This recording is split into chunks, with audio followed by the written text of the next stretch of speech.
welcome back. Hogs Daily Flight Brief. We say this is going to be a short topic. We think it's a short topic, but let's see how long we really go on. Key to a good autorotation. And I want to start off with the objection that I get every time that I talk about this. I say it, I live by it, I train, I teach it, and the examiner that I've been using all these years always says, what's the key to a good approach? What's the key to a good straight-in auto? What's the key to a good hover auto? The answer is always the same, a good setup. Then the objection is, well, the key to a good auto, yeah, that's all fine and good, but that's not real world. You don't get to set it up in the real world. Do I say that with a little, have I been aggravated by those comments in the past? Let me handle that objection right now. Yes, you need to go out and train in a real world environment. You're flying along, instructor cuts the throttle or however you do it, which Chris is going to touch on that, I'm sure. And that's as an upcoming video, we're going to discuss that and go at length. We train to a standard. You have to have a standard to go take the practical test. Currently under the PTS, that will become the ACS, you have to fly to a standard. And we have to train students to a standard. It's also our job to take students out and give those students choices, like over open fields like we are right now. And we're going to go into that more. I just want to clarify, if you set up an auto and you set it up and it's nice, it's probably going to be nice. And the examiner has said to me, and I've heard him say it to students over and over again, if it takes you 10 minutes to get set up for the auto, it takes 10 minutes to get set up for the auto. He legitimately says that. He said, rather you take your time and feel good about it and give me a good auto for this practical test today. That's the idea of training to a standard. Maybe you can give some of the real world side of what an instructor should do, or whatever you think. Well, training is all about building blocks, right? You have to have a good foundation. Yep.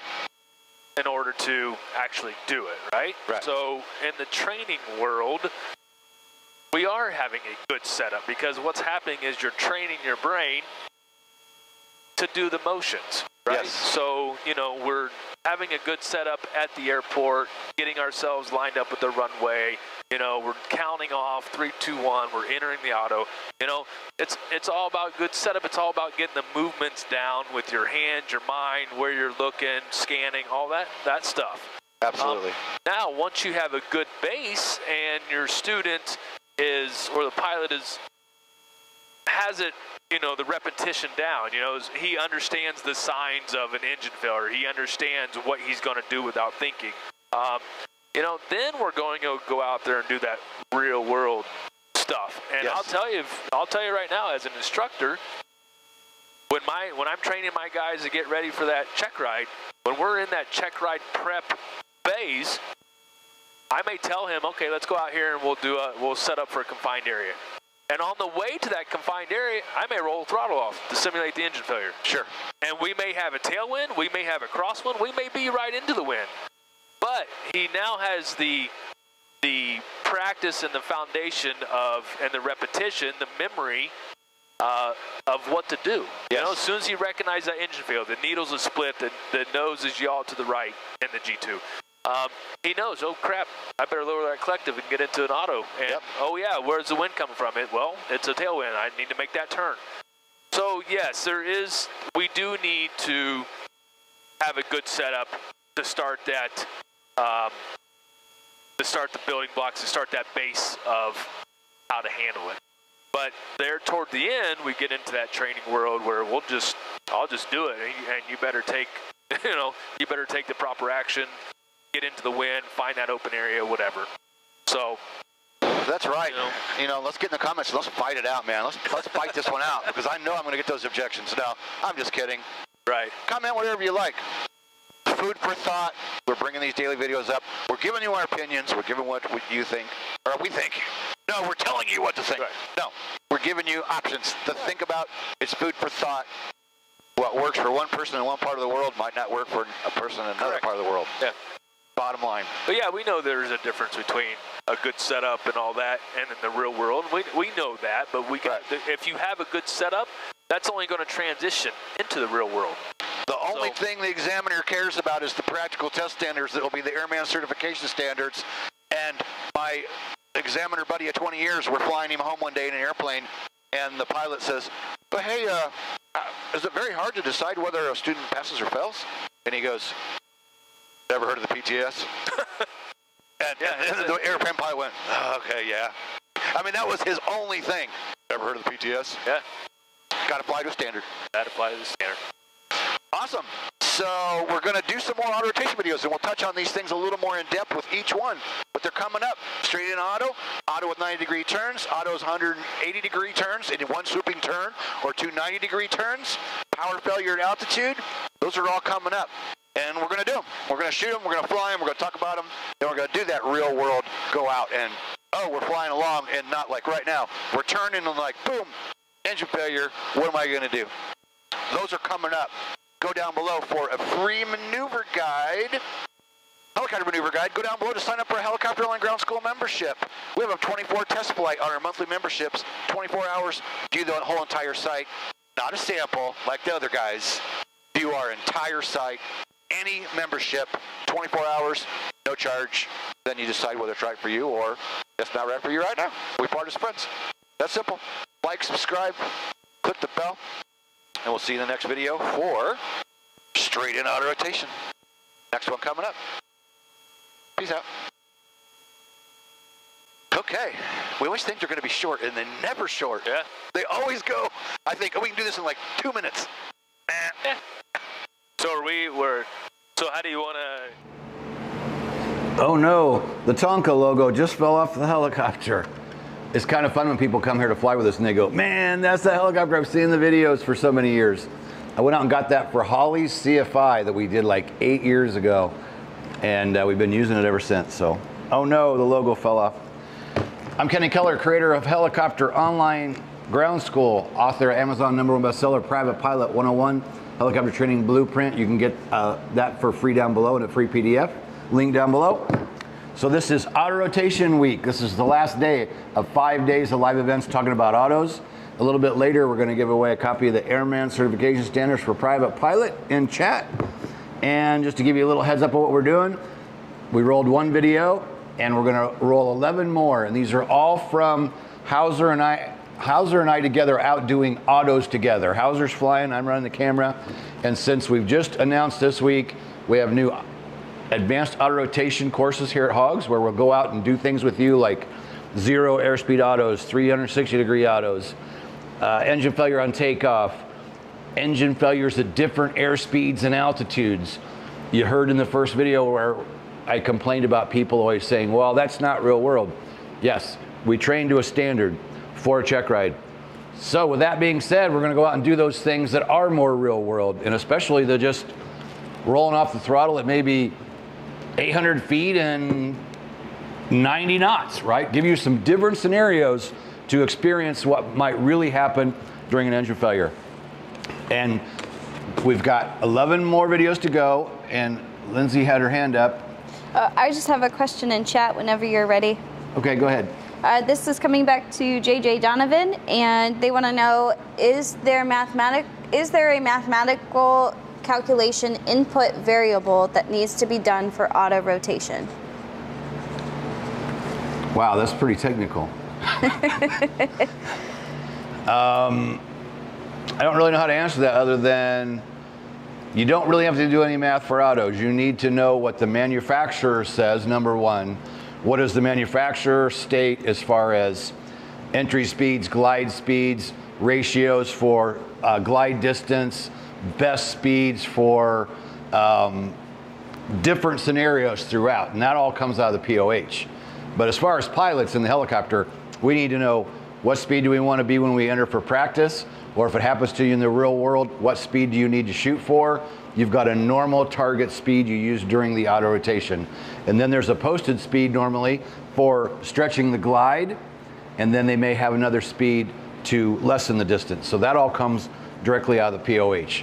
We just need to know, what does the factory tell us about what to do when the engine quits? Good question though. Not to make fun of how technical that was, but that's what we need to know in the cockpit. We need to know what does the manufacturer tell us about where we should enter and how we should perform those autos. And in between each video, I'm gonna give you my top 10 auto rotation tips. And this is based on a video I did 8 years ago. It now has 97,000 views. It's had a lot of good feedback over the years.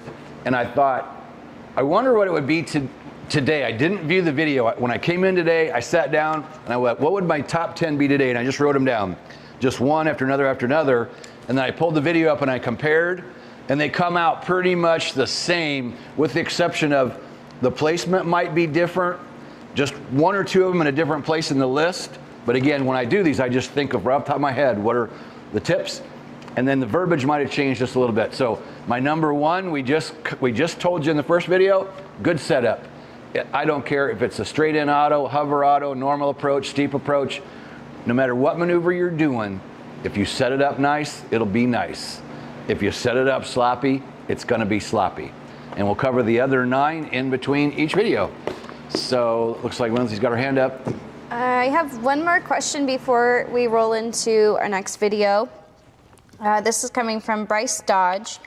And do you have a wind speed where you will sacrifice for a better landing spot to get pointed into the wind for an auto? Read that one more time. Okay. Do you have a wind speed where you will sacrifice a better landing spot to get pointed into the wind for an auto for a not so better spot? Okay. Not really. To answer your specific question, and if anybody has another idea, let us know. But in my mind, I know my target speed that I'm going to normally use, and I'm going to try to use that. And as pilots, when we're flying along, luckily I had an instructor early on where anytime we were out flying, it was like, where would you go right now if the engine would quit? And then 10 seconds later, where would you go now if the engine quit?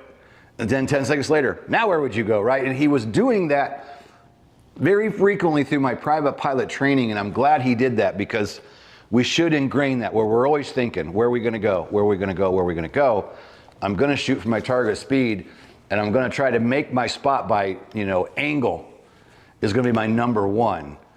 I can't think of really, if you have an engine failure, it doesn't matter what the wind's doing, right? It's gonna be using that scenario where you are at that space and time, what's gonna be the best chance of getting to a spot. I wanna know wind direction, and I wanna try to get into the wind as much as possible.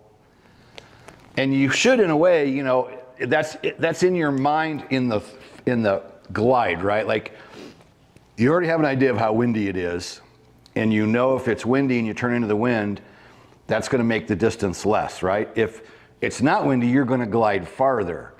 So you take wind into consideration, but as far as me having a number on a certain wind, how I'm gonna change, I think it's all of just kind of in that moment, what's gonna work for you. Because I think when it really happens to you, shit hits the fan, and I've had a few of those moments in my career where my heart was racing, it's gonna be do whatever I gotta do to try to make that spot. And a lot of things going through your head, mainly wind direction more than anything, because I want to try to be into the wind if I can, crosswind if it has to be, but I really don't want to do it downwind. I mean, maybe in some scenario you had no choice, maybe, but that's the only way you could do it. But man, an auto with the wind behind you, the outcome is not going to be very good in the end. So I'm going to do my best to try to get into the wind, or at least a crosswind if possible. So good question, and that's all I got on that one. Okay, we'll roll into the next video. Perfect. I have started doing that now. I've started doing quick stops before I go into auto. That's a video. That's going to be video number 1. All right, sails clear your side. Clear Just on the left. Power check here.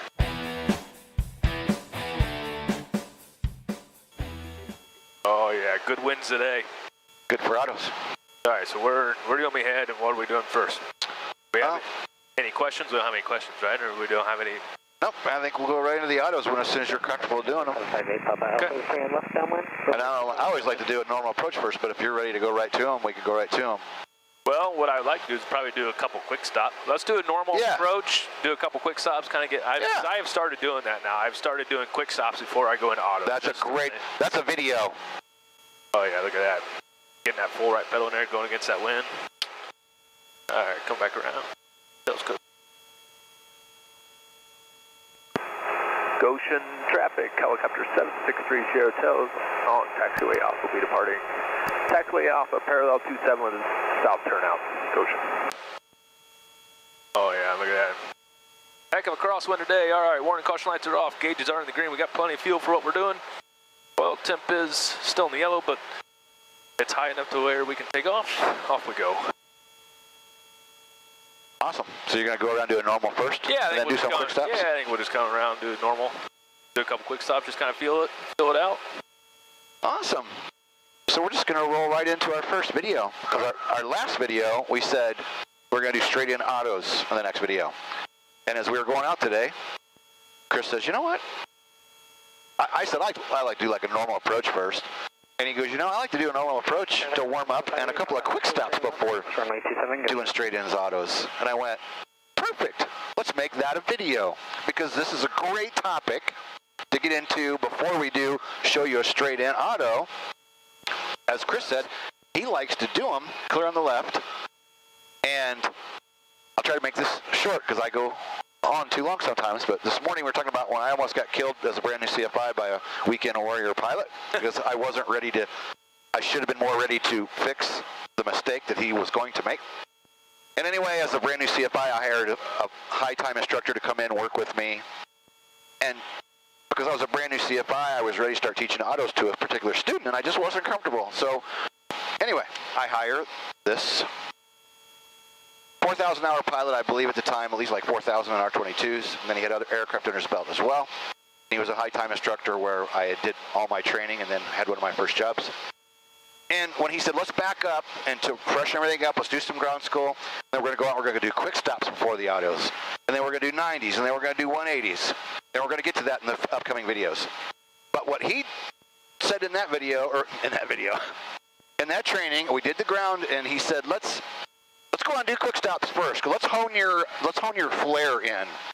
And I know I met somebody at a helicopter flying years ago that helped write the helicopter flying handbook or do a revision on it or something. And he said, Kenny, always teach quick stops before teaching your autos. Yep, I like doing that now. It's a great warm up. And then same thing with this high time instructor I flew with. That's what we started with. Quick radio call. Okay, go right. Goshen traffic, copter 30 Hotels on the left base, turning final 27 Goshen. That'll be number 2. All right, go ahead. Sorry. So then, turn the green, plenty of fuel, go landing right on. Awesome. What we did was we went out. This is 75649, 6 miles to the northeast, inbound for runway 27, Goshen. And we did go out and we did quick stops first. And I was a CFI at that point. I knew how to do a quick stop, but we really talked about it like it's the end of the auto rotation almost in slow motion, and he really taught me to really hone in that flare and to pick out something on the horizon with something in the aircraft. And we were in the R-22, and I think it was like the top of the dash or something with a line of trees on the horizon. And it made this instructor help me a lot. 758 Papa Alpha, upwind runway 27, staying in the pattern, Goshen. Get my confidence up to go out and teach the auto rotations. So we'll film Chris doing a couple here. He's doing a normal approach now just to get warmed up. And I like doing that too before autos. It feels better to me to go out, go around the traffic pattern one time, shoot a nice normal approach before I start doing autos. It just feels good. Just kind of like make sure you give the engine a chance to warm up. And I've heard some people say that that's a good, rule to follow. And I like it. Doesn't say you can't go out and do a straight in auto if you want to, but peace of mind. Well, for me, I think it's not so much for the aircraft, it's for me. I mean, we were just sitting in the office there for a while talking, and then we came out, and then just to come out and do a complex maneuver right off the bat is just not, why, I mean, so why not just go ahead and come out and get warmed up, do a nice, easy, normal approach here, kind of get the body warmed up, kind of get the legs and the arms all synced up together here. We got a pretty good crosswind. So today the winds are 340 at 1.5, and we're using 2.7. So we got a little Pretty good right crosswind here, right quartering headwind, I guess you should say. All right, so quick stop, right? Know what we're looking for? Yep. All right, so basically all we're doing is transition into forward flight, build a little airspeed, get yourself a little bit of height, and then when I'm training it, I always count down. So 3, 2, 1, down, left, aft. As the aircraft starts to settle, come up on the collective, push forward on the cyclic, and you're adding right pedal. As long as you're quickly deaccelerating the helicopter and you're doing it safely, there is a million ways of performing a quick stop. We always say this in these videos, especially quick stops and a lot of these different things, is do what works for you. We're showing you what we do. It's food for thought, but there's a million ways of teaching a quick stop, just like there's a million ways of teaching an auto. Yep. So a good rule of thumb, go out, go around the pattern one time, do a normal approach, do a couple quick stops, just to get in that mindset of doing auto rotations. Awesome. Great way to start out this week of videos. Yep. So do us a favor, subscribe to the channel, click the bell, and when you do, you'll be notified of our next video, which will be straight on rotations. 758 Papa Alpha is final, we're in 927 Goshen. And you can go below for a free helicopter maneuver guide, free PDF, down below. See you in the next video. All right. Peace out. Goshen traffic, copter 30 Hotel departing 27, right traffic on the right downwind, Goshen. That's a nice little video. Yeah, nice little impromptu quick stop. Exactly. All right, are you going to do a straight on this go around? Yeah, I can. Yeah, I'm feeling pretty good. Okay, let me... Looking for that airplane. Figure out where he's at real quick.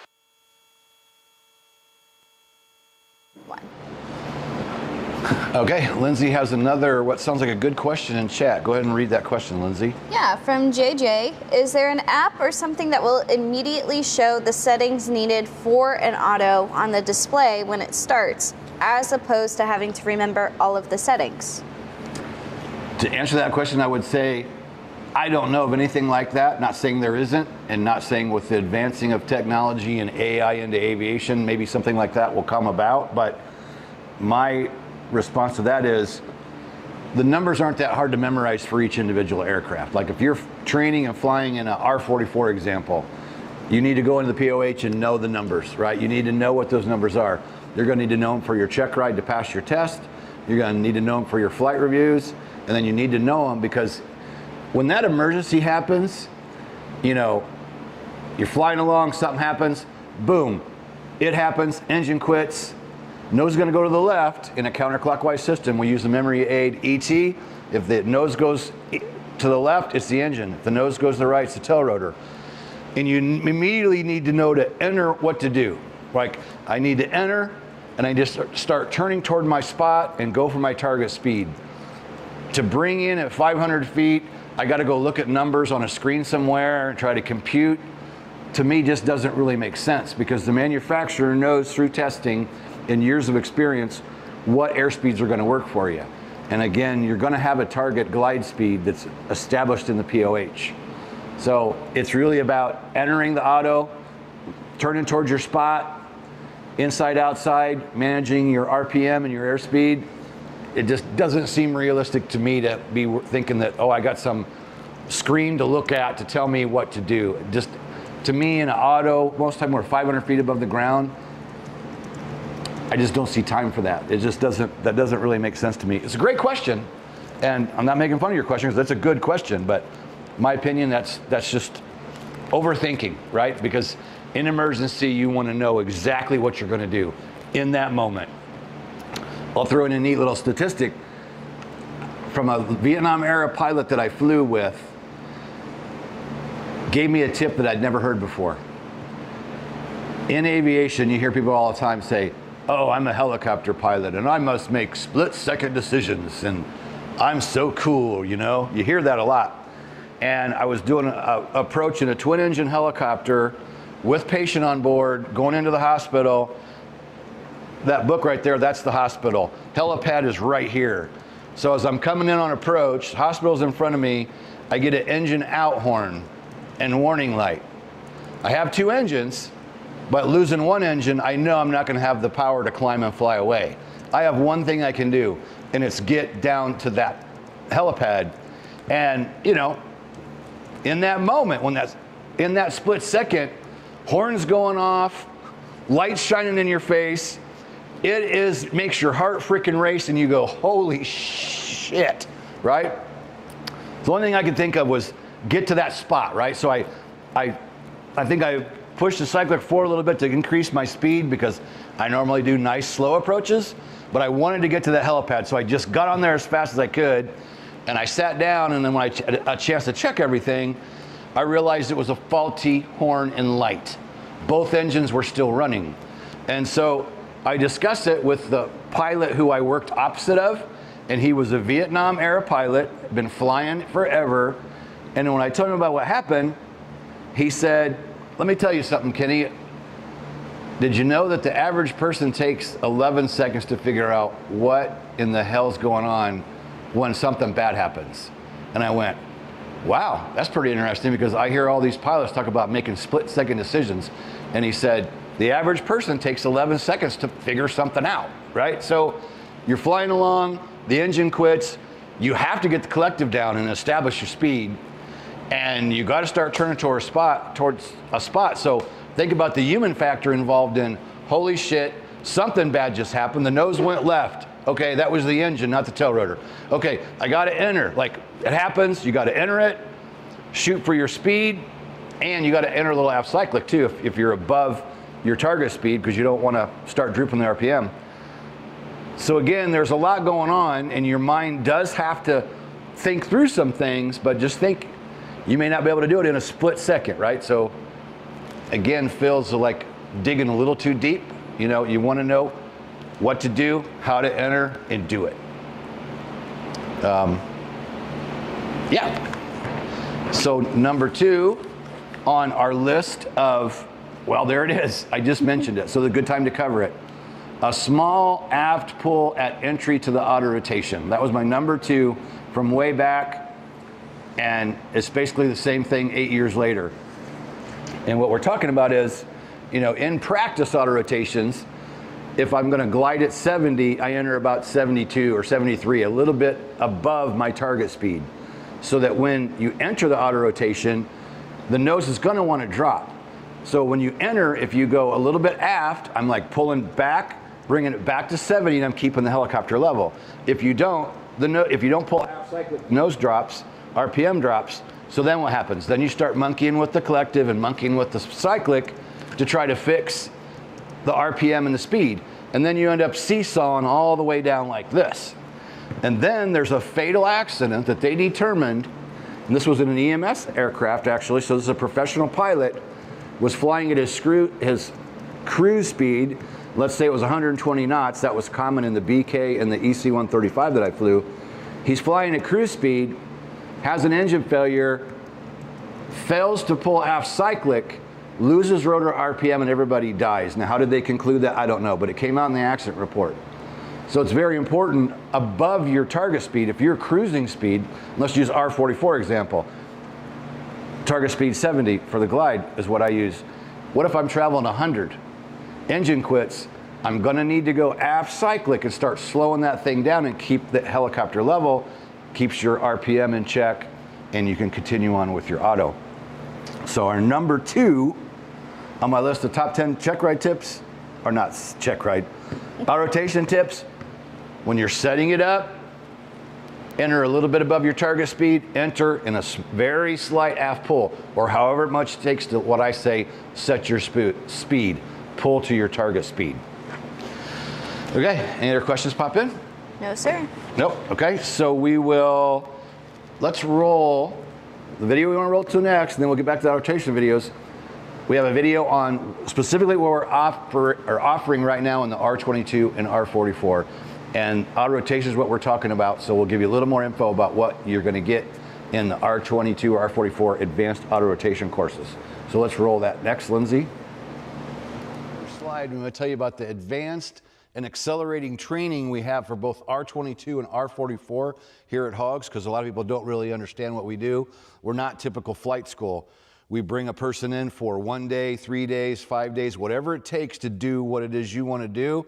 It's all you. There's nobody else here. First and foremost, our brand newest courses, advanced auto-rotation courses in both the R22 and R44.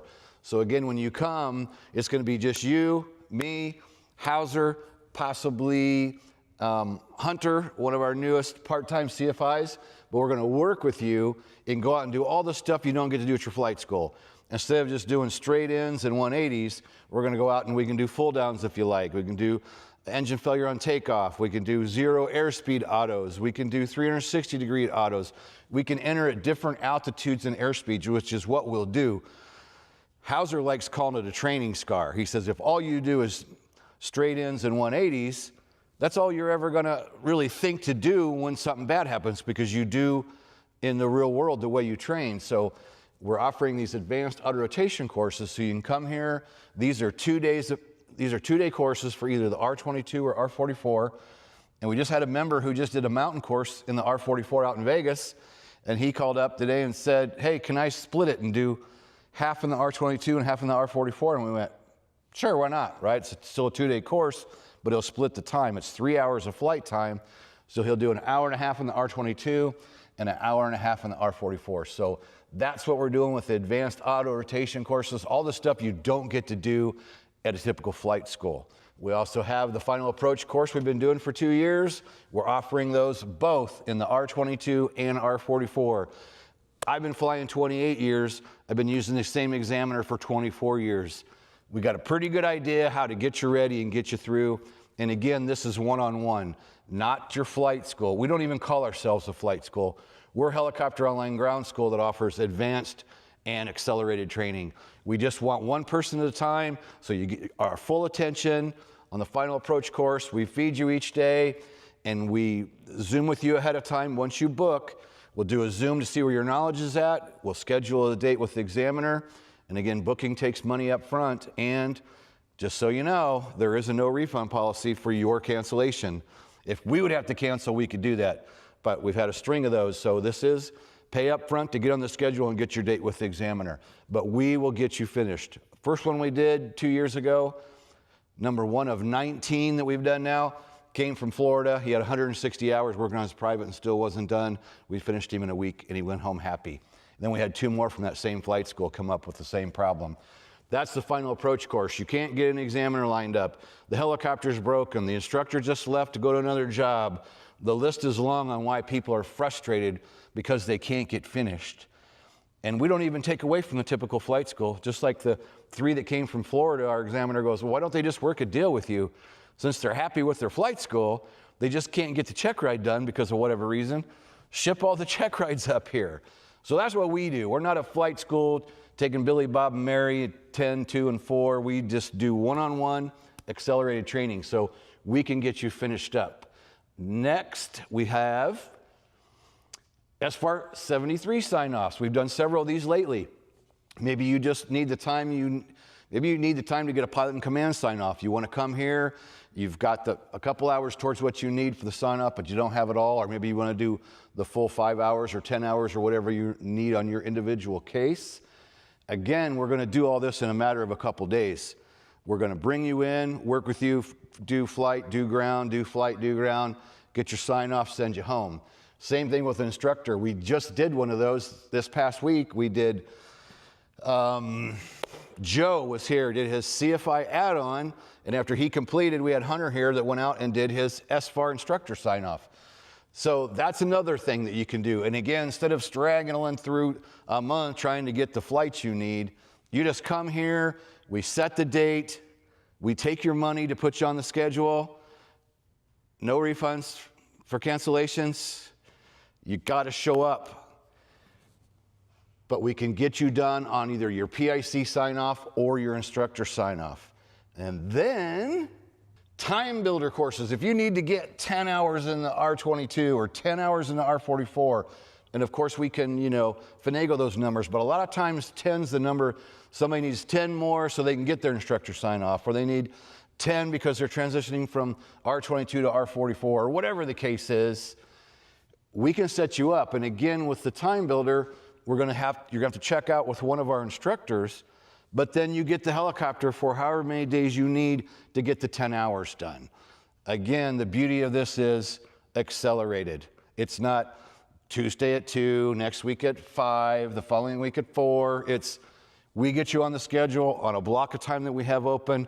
We'll get you here, get you checked out so that you qualify to go out and fly it by yourself, and send you a good deal on a block of 10 hours. And again, we could work more or less, but 10 seems to be the common one that people need. So we're offering those. And of course, this time of the year, we're more apt to give you a good deal because we're getting things rolling. As the weather gets warmer and things speed up, the schedule's going to get more full between both the helicopters. So if you work now, we got, you know, spring maintenance to do, annuals to do. So we'll give you a deal. If you want to get some time in one of these aircraft, you can come here and accelerated course, get it done. And then destination flights. We haven't done this for a while since it's been wintertime, but last summer and fall, we were doing quite a few trips to Chicago. We could run down to Indy. We could go down to Cincinnati. Cincinnati is beautiful.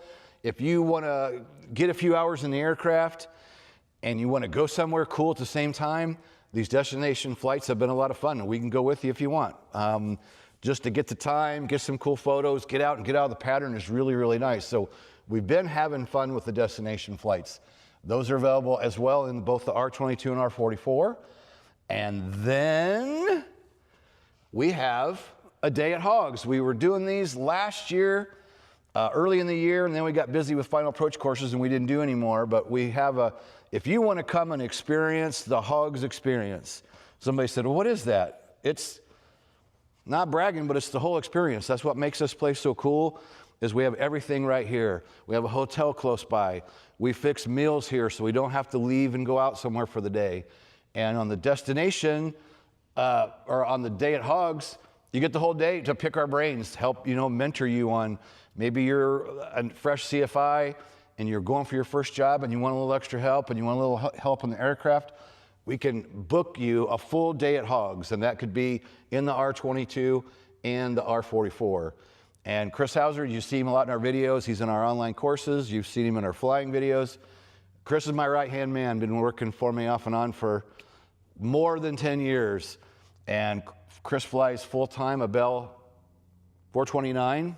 And his second job, we just put him on here as an actual employee instead of just independent contractor. So Chris has been flying now well over 10 years teaching, probably closer to 15. I did all of Chris's ratings, so between the two of us, we can get you handled in either the R22 or the R44. Whoops. We're over there messing around as the video went back to the live portion. So to answer the one question gentleman asked during that video, did I do an auto into the hospital?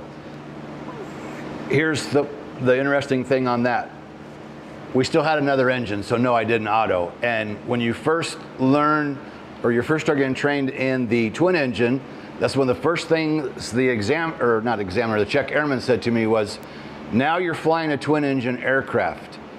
So you've been flying single engine all your career up until now. So you're going to fly this a little bit differently than you did in a single engine, right? Because it makes sense. You have one engine and a single engine. So it's a simple answer. If something goes wrong, you lose an engine, you got to do an auto, you got to land. With a twin engine, if possible, you're going to try and continue flight. So you're not trained in a twin engine failure immediate auto. You're trained to fly it on the other engine and get somewhere safely where you can make a landing. They're not telling you to complete your whole entire EMS flight. They want you to get somewhere safe and land on that one engine. So entering an auto thinking one engine was out would not be the proper procedure. Great question. I'm glad you asked, because I didn't elaborate the end of that. So I hurried the approach. Basically what I did, I just wanted to get on that helipad as fast as I could. And so this gentleman that taught me about the 11 seconds, he said, anytime that happens, or if that happens to you again, immediately look to the turbine outlet temperature for both engines. And I thought, yeah, I should have thought of that, right? That should have been the first thing to think of. So engine out, look at that turbine outlet temperature on both gauges that are side by side. And if they're both up where they should be, you know that you've got a faulty engine out. So the answer, no, I didn't auto. I continued on in with that one engine. And then another question was talking about RPM during the auto or during EMS. EMS accidents are normally from pilots flying into bad weather. I don't recall that many low rotor RPM accidents in the twin engines. I'm not saying they don't happen, because they certainly could. But in our environment, the problem is pilots getting killed from flying into bad weather. In the accident I just mentioned before the last video, that's all that comes to mind on me in the EMS environment that they taught us. And it was about making sure that if an engine failure happens in flight, to make sure you slow down to your auto rotation speed, because it's a lot lower. You know, you're traveling 120 knots, you're gonna wanna slow that thing down to possibly 60 or 80 knots, depending on what the aircraft manual says. Lindsay has her hand up. This is coming from Bryce. What are your thoughts on the Robinson safety course, and is it worth it? Absolutely. When I got my private, it was whenever. It was the late 90s.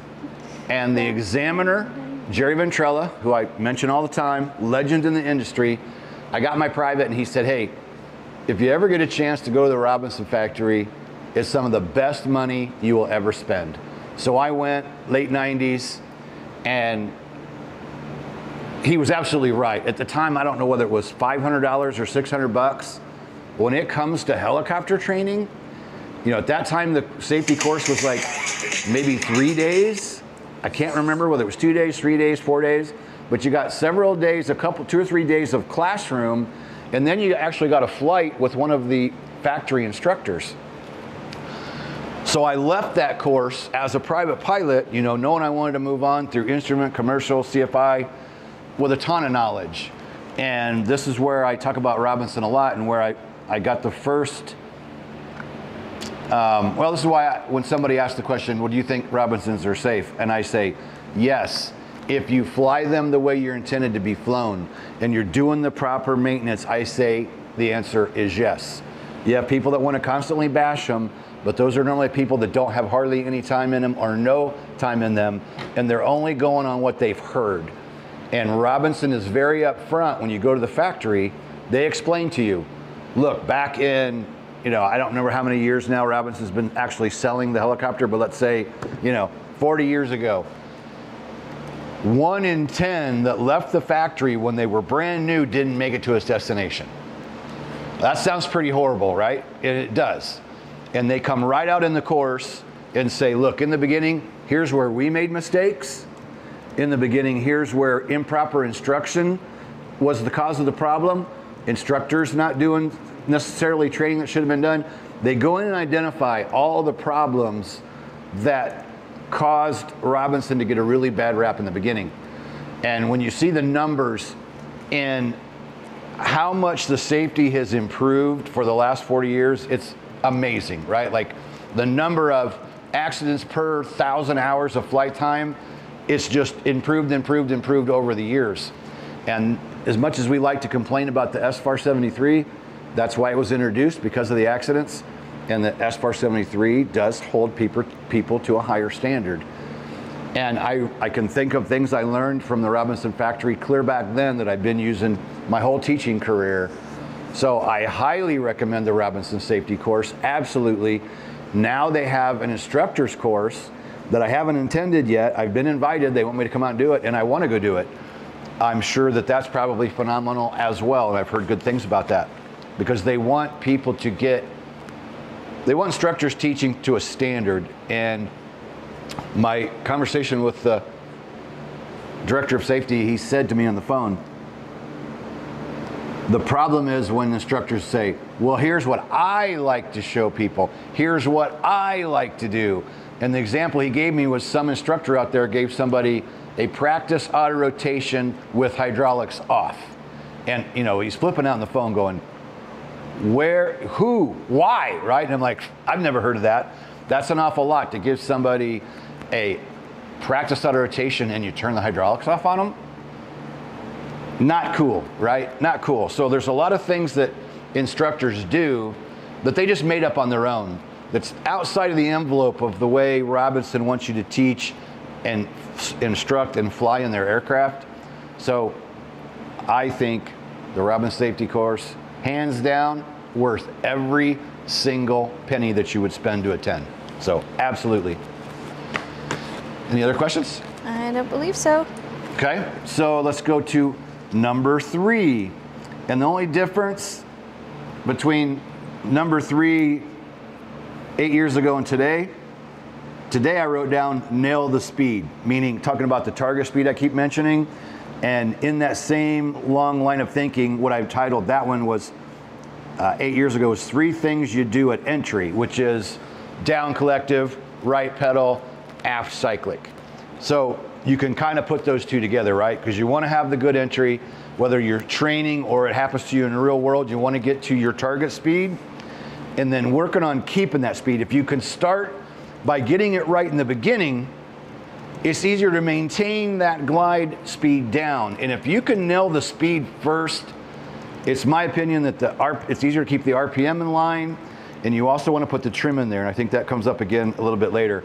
But by entering it correctly, getting all the inputs in and the right amount of inputs, and then set that speed. If you can nail the speed from the start, it's a lot easier to maintain it. If you enter too slow or too fast, then you start monkeying with the cyclic. You're forward, backwards, speeding up and slowing down, trying to get the speed right, and then that causes your RPM to fluctuate. So then not only are you going forward and after on the cyclic, you're going up and down the collective, and that's why your airspeed and RPM get all freaking wacky, and it turns into a mess on the way down. So number 3 for me, enter it correctly with all the right inputs, including that aft cyclic pull, to set that speed and keep that speed all the way down to your auto rotation flare. All right, well, let's get back to the auto rotations. Let's roll the next auto rotation video. All right, 3, 2, 1. I can get a pretty good shot. Is my camera in the way right there? Nope. Okay, so I know if I hold it right about my knee, I can get a nice shot of the gauges that I think will work out real well. Nice. Goshen traffic, says 758, Papa Alpha is clear all runways. Goshen. Goshen traffic, copter 30 Hotel departing 27 left, traffic, Goshen. All right, as we talked about in yesterday's video, starting off your day, doing a normal pattern and doing some quick stops before doing a straight in. That's what we did. So today we're just going to demonstrate a straight in auto, and we're keeping this for the beginner. We're not going into super advanced auto rotations because we had somebody in the comments during the Hogs Daily Flight Brief videos. He said, hey, can you show us some auto rotation videos for the beginner? So we're just going to keep this short and sweet. There's millions of ways of teaching these. Chris is going to show you today what he does in the Cabri. So just know, like teaching quick stops, there's a million ways of teaching them. A good setup is key, okay? Yep. So I'm going to turn it over to Chris and just let him just give you the basics.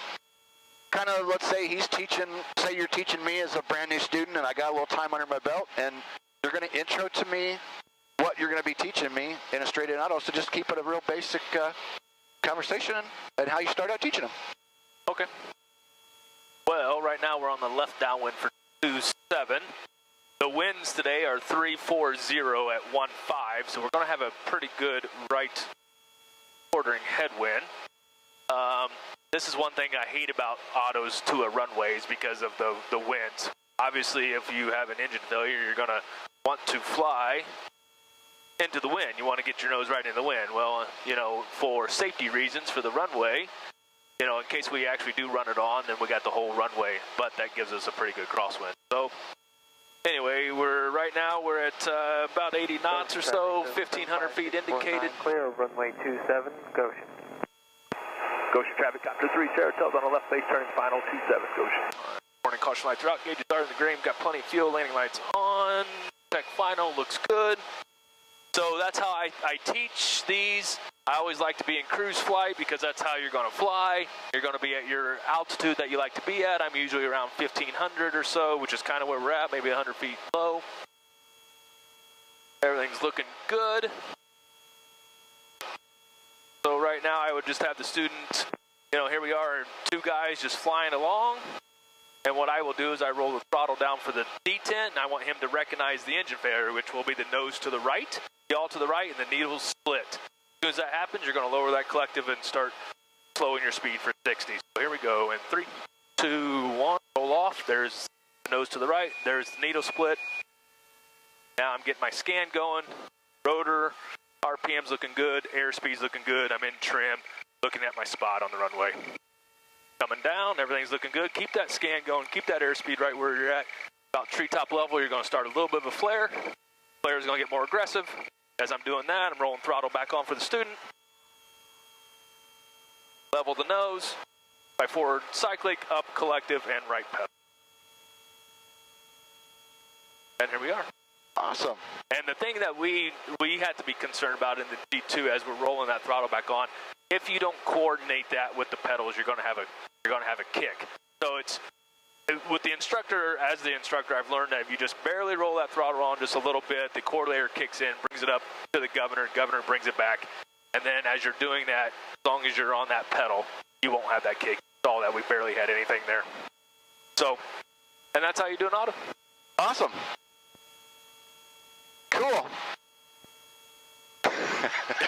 Lost my train of thought. Lost your train of thought. That happens sometimes. Couldn't think of where to go next. That's how we teach it. Everybody's different. There you go. Some people just lower the collective to get the needle split. Some people roll all the way off. That's just how we. That's how I start to train people. As time goes on, then we will do real world scenarios where we'll just be out flying, and I'll just roll it off, and you got to enter it. Okay, I'll wrap it up. Okay. All right, so that was just the essence of a straight-in auto. Do us a favor, subscribe to the channel, click the bell, because tomorrow we're going to do some 90-degree auto rotations.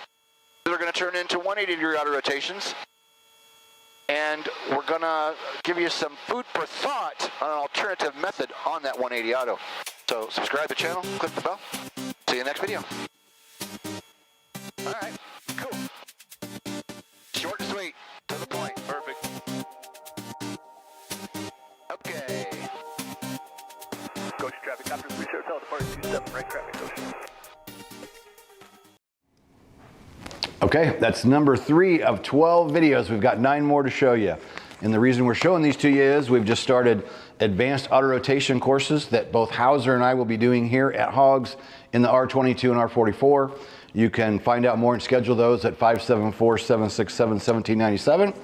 So we thought it fitting that we should roll these videos of me and Hauser out together, since I trained Hauser through all of his ratings, and we'll be working together with you guys on the R22 and R44. So I thought might as well roll through some auto rotation videos. It's good stuff, brings up lots of good content for questions and tips and tricks on these autos. I don't really like using tricks, but tips. All right, so we've been going through my top 10 auto rotation tips based on a video that I did 10 years ago. So my number 4, be ready for the RPM to rise and raise collective smoothly. So what is most generally going to happen when you enter the auto rotation, if you have any amount of weight in there at all, is after you enter, shortly after you enter, that RPM is going to start to rise. Now, it's going to rise more on some days, less on others. It depends on the weight, the wind, all the conditions. But being ready for, that you're going to enter, you're going to go all the way down, establish, and then be ready for that RPM to start to rise. And as it starts to rise, you want to start smoothly pulling up a little bit of collective to keep that in your operating range. And I know some people have different things that they do or say, like check the collective or different things that they'll do. Some people go ahead and pull the collective up. I don't necessarily. I'm just in my mind, I'm prepared for it, and I enter knowing, okay, your cross check is going inside, outside, inside, outside. So you're keeping an eye on that airspeed, that RPM. If I see it start to climb, then I smoothly raise it, because here's what people do. Like with everything else we do in a helicopter, it's about smooth input. So somebody will anticipate it and yank it up too much. So then you drag the RPM down, and then the horn goes off, and then you go, oh, too much. And then you go back down. And then, so you're doing the hydraulic jack effect, right? You're going up, down, up, down, up, down, up, down. And so that causes you to seesaw and RPM to go up and down all the way down. So again, keeping that R speed or keeping that glide speed correct, setting that collective for that rise in the RPM, and then no same thing in 180s. You know in a 180 it's going to rise every single time. And it's going to depend on how much is going to depend on the day, of course. So as you start that turn, you're putting that load on the rotor system.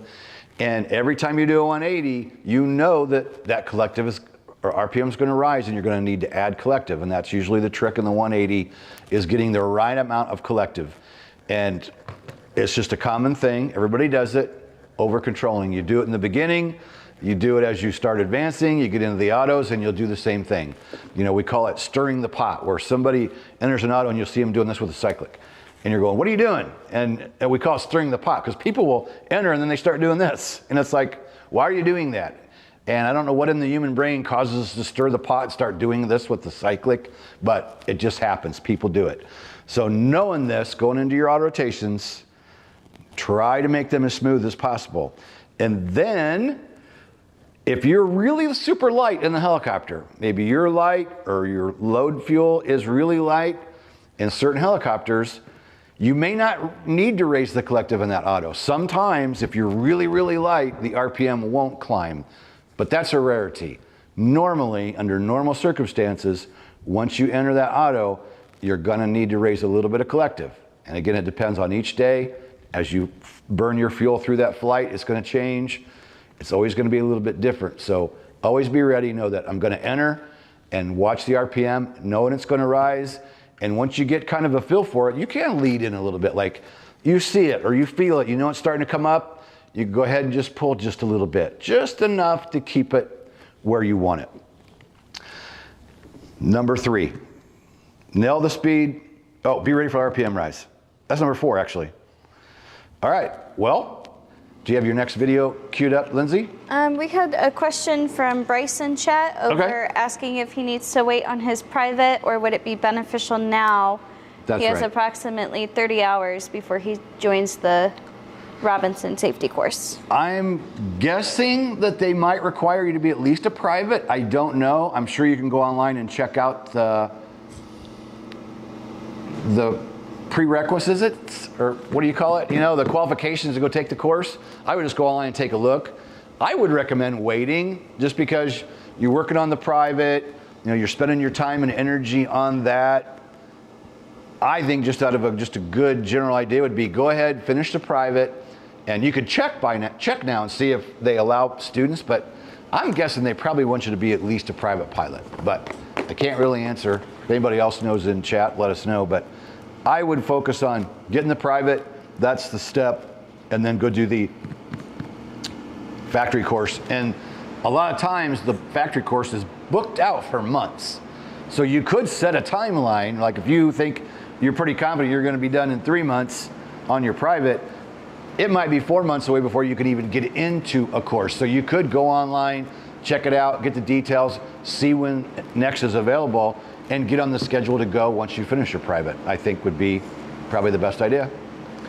Okay, we'll roll into our next. Let's roll into the next auto video. Goshen traffic, copter 3, show hotels on our right base, turning final 27 Goshen. All right, 3, 2, 1, roll off. There's goes to the right, and there's our simple turn. RPM might build.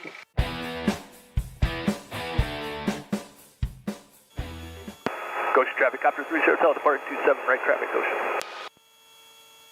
All right, welcome back to Hog's Daily Flight Brief. Today we're going to do a 90-degree auto rotation or two. And a lot of times when I talk about these, people go, well, but you do straight ins and 180s for the check ride. And it's like, yeah, that's true.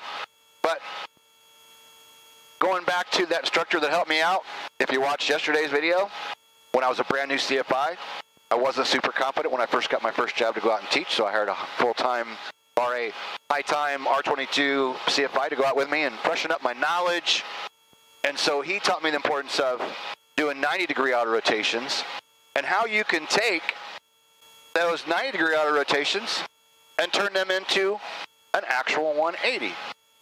So Chris, just kind of talk us through thought process again of setting up and performing a 90-degree auto rotation. Yeah, so we'll just do a 90 here. So I'm kind of extending, kind of going away from the runway here just to give us a little bit more time on base.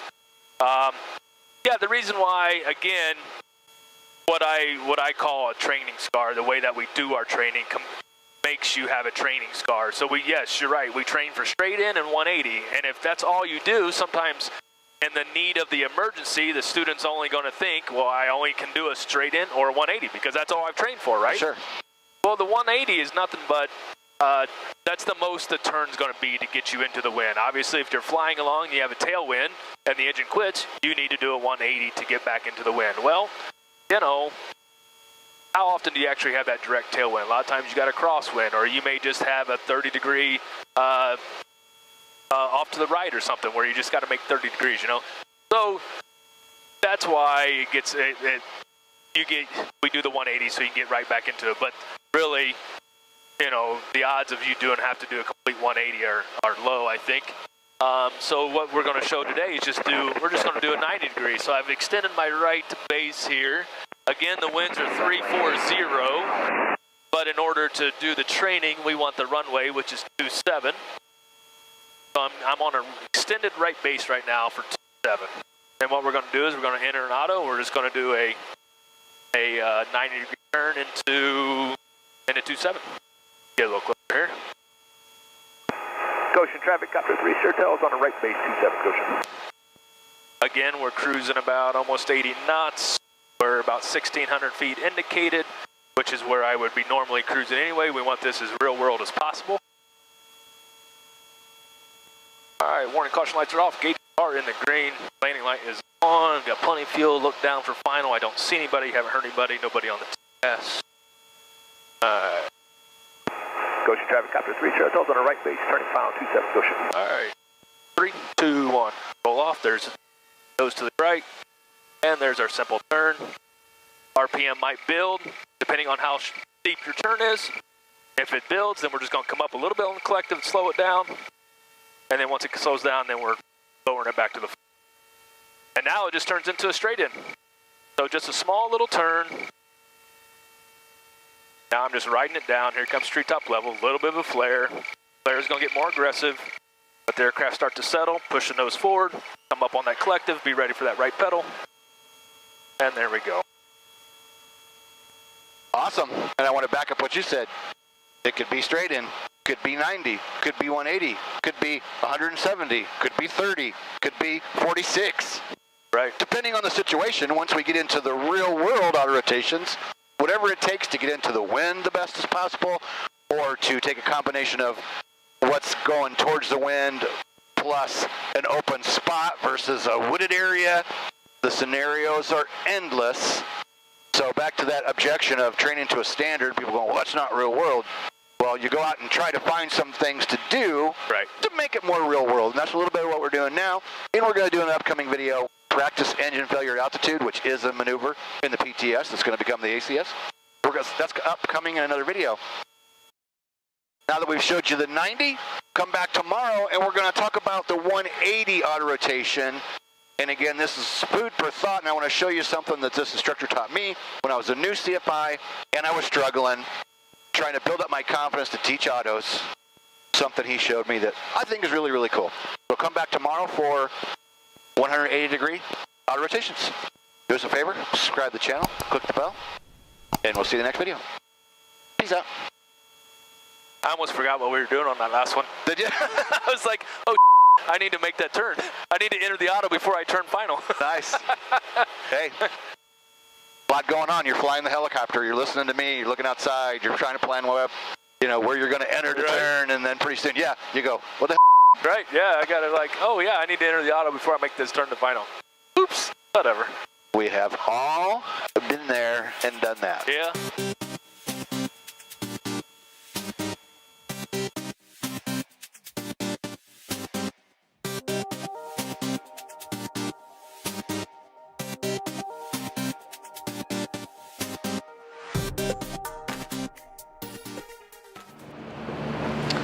All right, Lindsay has another question over there in chat. Yes, from JJ. When doing a 90, 180, all of these are being performed without power. So you're gonna execute that quick stop, your flare in the auto the same way every time. And that's why in the one video that we earlier talked about practicing quick stops before doing auto rotations, because in essence your quick stop is very, very similar to the flare in your auto. So the danger of striking the tail boom is if you just got too aggressive and you pulled too much half cyclic and hit the tail. So good question, but no, there's not really any difference in between any of the different autos, because essentially you're gonna do your flare the same way. So there's really no risk of that. Good question though. If you don't know, go ahead and ask. All right, back to my list of top 10 trips. Swear to God, I can't talk. This is a good one, and I like this. This is number 5 from my original list, and it's still basically the same today. And I just changed the verbiage just a little bit. And again, this was just sitting down and writing, and they came out pretty much the same. So something that I didn't really hone in until after I'm working as a CFI. I get on my ratings, I'm out working at one of my first jobs, and the instructor that helped me with my private came to visit me at my new job. And so we took the helicopter out to go play, and of course, as my instructor from my private, he wants to critique me doing autos.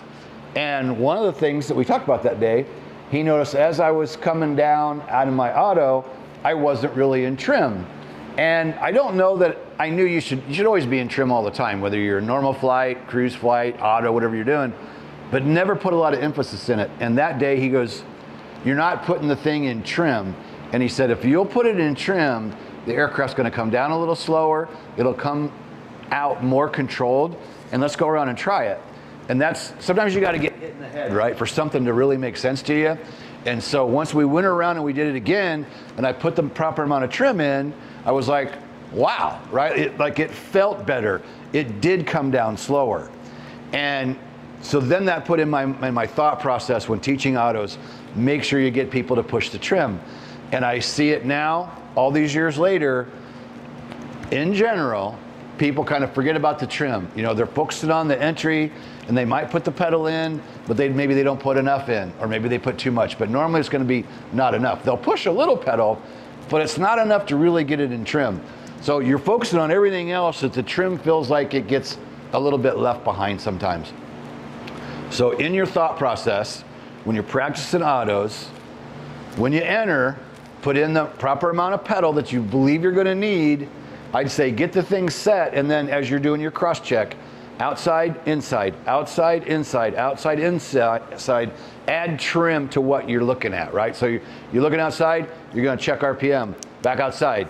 Then you're gonna look inside at your airspeed, and then you're gonna look back outside. Look down, check your trim real quick. Oh, I'm still a little out of trim. A little more pedal or a little less pedal, whatever you need to put it in trim. And so for something that sounds very, very simple, if you put this into your mindset of your checks when you enter and what you need to do, I'm just saying, it comes down a whole heck of a lot smoother if you make sure you get the proper amount of trim in there and keep the proper amount of trim on the way down.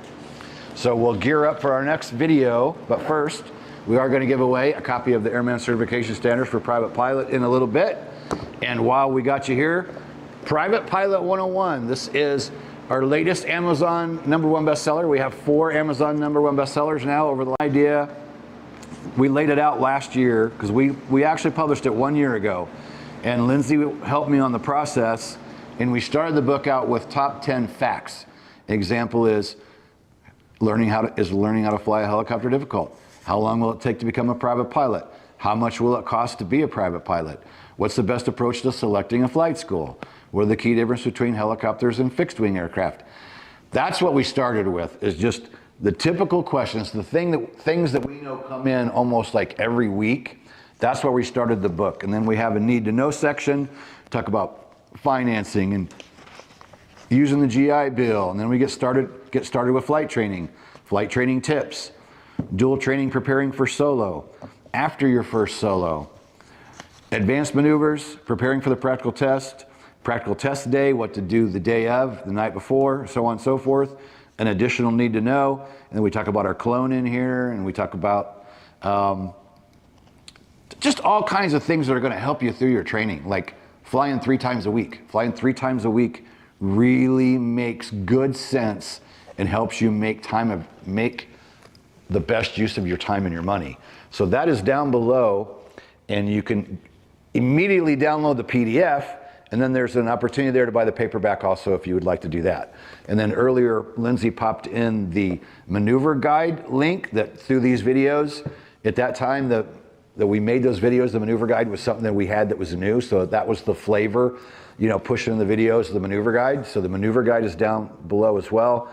And just so you know, the maneuver guide that we have is based on the Helicopter Flying Handbook. It's based on the proper way to do the maneuvers as per the Helicopter Flying Handbook.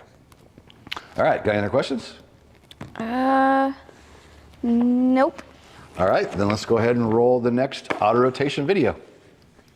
A little bit fast, but all right, warning caution lights are off, gauges are in the green, got plenty of fuel, landing light is on. All right, let's see what happens. 3, 2, 1. There's the enter, get that turn going. All right, thanks for coming back for the Hugs Daily Flight Brief videos. Today we're gonna do 180 autos, and we're gonna do the 290s. At least we're gonna try them. I told Chris about the video I wanted to shoot, but we didn't go at length into this, so I don't know how he really feels about it. He might think, he may not even like the idea. I don't know, but I'm going to ask him to do it anyway, because I'm sure that 10 years ago when we were doing your training, I'm sure we talked about this and that we've done this. And my thinking is you can do a 180 in a nice full swooping turn, but sometimes breaking it into 2 90-degree turns can make you a nice auto. And some people like it, some people don't. It's just an alternative method for doing auto rotation, and I like it because you can enter your auto rotation, turn 90 degrees, roll out, and then make a decision. Okay, I'm going to hold it, I'm going to hold it, I'm going to hold it, and then my second 90-degree turn to judge and make it to my spot. Sometimes it works, sometimes it doesn't, but it's a method that I was shown, helped me a lot. And since we didn't discuss it prior to, what do you think about the idea of the 290s, Chris? I think they both had their time and place. It's all about, I agree. It's all about where you need to go and how fast you need to get that turn in. If you have the altitude and you've got the time, if you need to level out after a 90-degree turn or so, then do it. But I've also been in situations with training where, you know, the student sets us up to are really close, you know, to where we're going, and the only way that we are going to make that is by doing a complete 180 all at one time. Sure. You know. But if you're far enough away and you're high enough and you got the altitude, yeah, I suggest, you know, making your turn, level out, check, you know, scan your gauges, figure out what you need to do, and then do that turn again. I think both, depending on the situation. Yep, I think it's an alternative method, and I've showed it to someone who maybe was struggling with the 180 full turn, and they liked it. And I've shown people, and then they try it, and they're like, I don't like this. Hey, we just go back to the standard full 180 turn. So it's just an option. If it works for you, great. If it doesn't, are we going to go back and try one? Yeah. Okay. I was just kind of extending the upwind here, or departure here, because once you make that turn and have that tailwind, you're gonna rapidly close in on your turn here. So I always suggest, especially to the students when they're working on this, I always suggest that, hey, when you're getting ready to do the 180, extend your upwind, extend your departure, so that way when you make that turn on downwind, you're already set up. You're already at the altitude that the examiner wants you to be. You're already at that airspeed that you're supposed to be at. And then all you got to worry about is when the examiner decides to make you enter the auto, that's all you got to do. So that's what we did here. So we got about a mile or two from the airport. So I'm at my altitude. I'm a little bit farther away from the runway to try this 90 turn, then level out, then another 90 degree. But again, as soon as we make that turn, that wind's going to be coming out of the northwest. So as soon as we make that turn, it's really going to push us. So we'll just see what happens. It might turn into a complete 180. I don't know. We'll just see what happens. We'll see how it goes. I love what you said about taking your time to get set up, extra time on the 180. Real quick, that instructor that helped me, after the guy that almost killed me, That was the problem, is he was rushing it, and I was trying to tell him, hey, slow down, take a little more time, get set up, and then he just, bam, he popped it on me. I still take responsibility for the auto going bad, but I should have put my foot down with him and said, no, don't do it yet. Go back out. I want you to get some more time, because I'm trying to explain that to him. He rushes it, and we have a bad auto. Yeah. Yeah, that's, I mean, we've talked about this before. That's the difference between training and your tests and the real world is, you know, and when you take your check ride, I tell my students all the time, take your time, have a good setup, you know. Traffic, Kyle 739, Uniform Foxtrot, 8 miles west, practice VOR approach, Goshen. Goshen traffic, Copter 3, Sierra Hotels on a right, downwind 27, Goshen. But we all know, just as right now, like I'm thinking, I know that winds are out of the northwest. If this engine should go right now, I'm making a left turn and I'm going to that field that's right to our left. Sure. So. All right, so here we are, 80, and we're about 1,700 or so. We'll see what happens here. I'm a little weary right now, leery about making it to the runway doing 290s. But we'll see how good we'll get that tailwind pushing us. Awesome. At this altitude.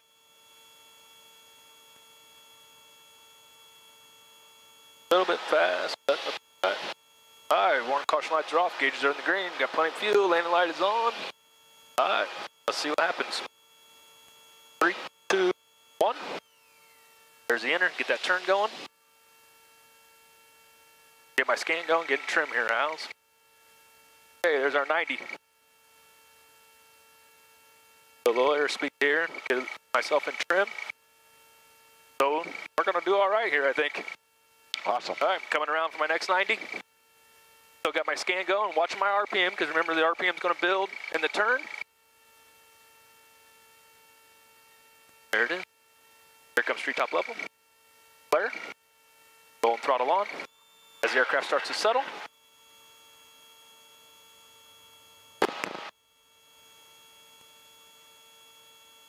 I have to be honest, that went a hell of a lot better than what I thought it was going to. Awesome. I thought it was nice. Yeah, it turned out pretty good.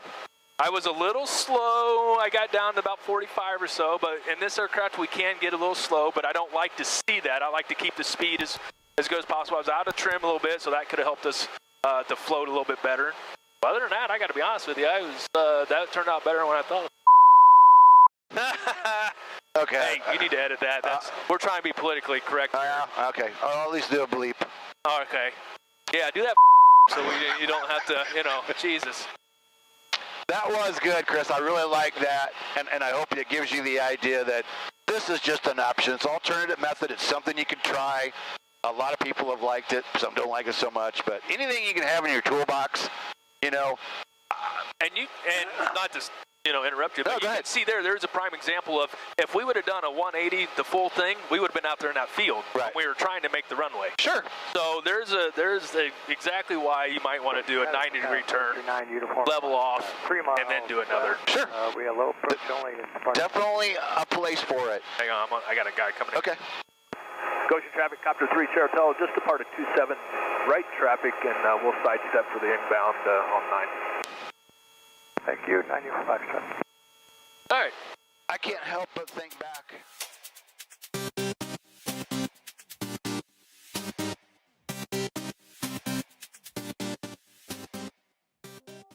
All right, gotta say thanks to everybody that's been here so far today, and we appreciate you stopping by.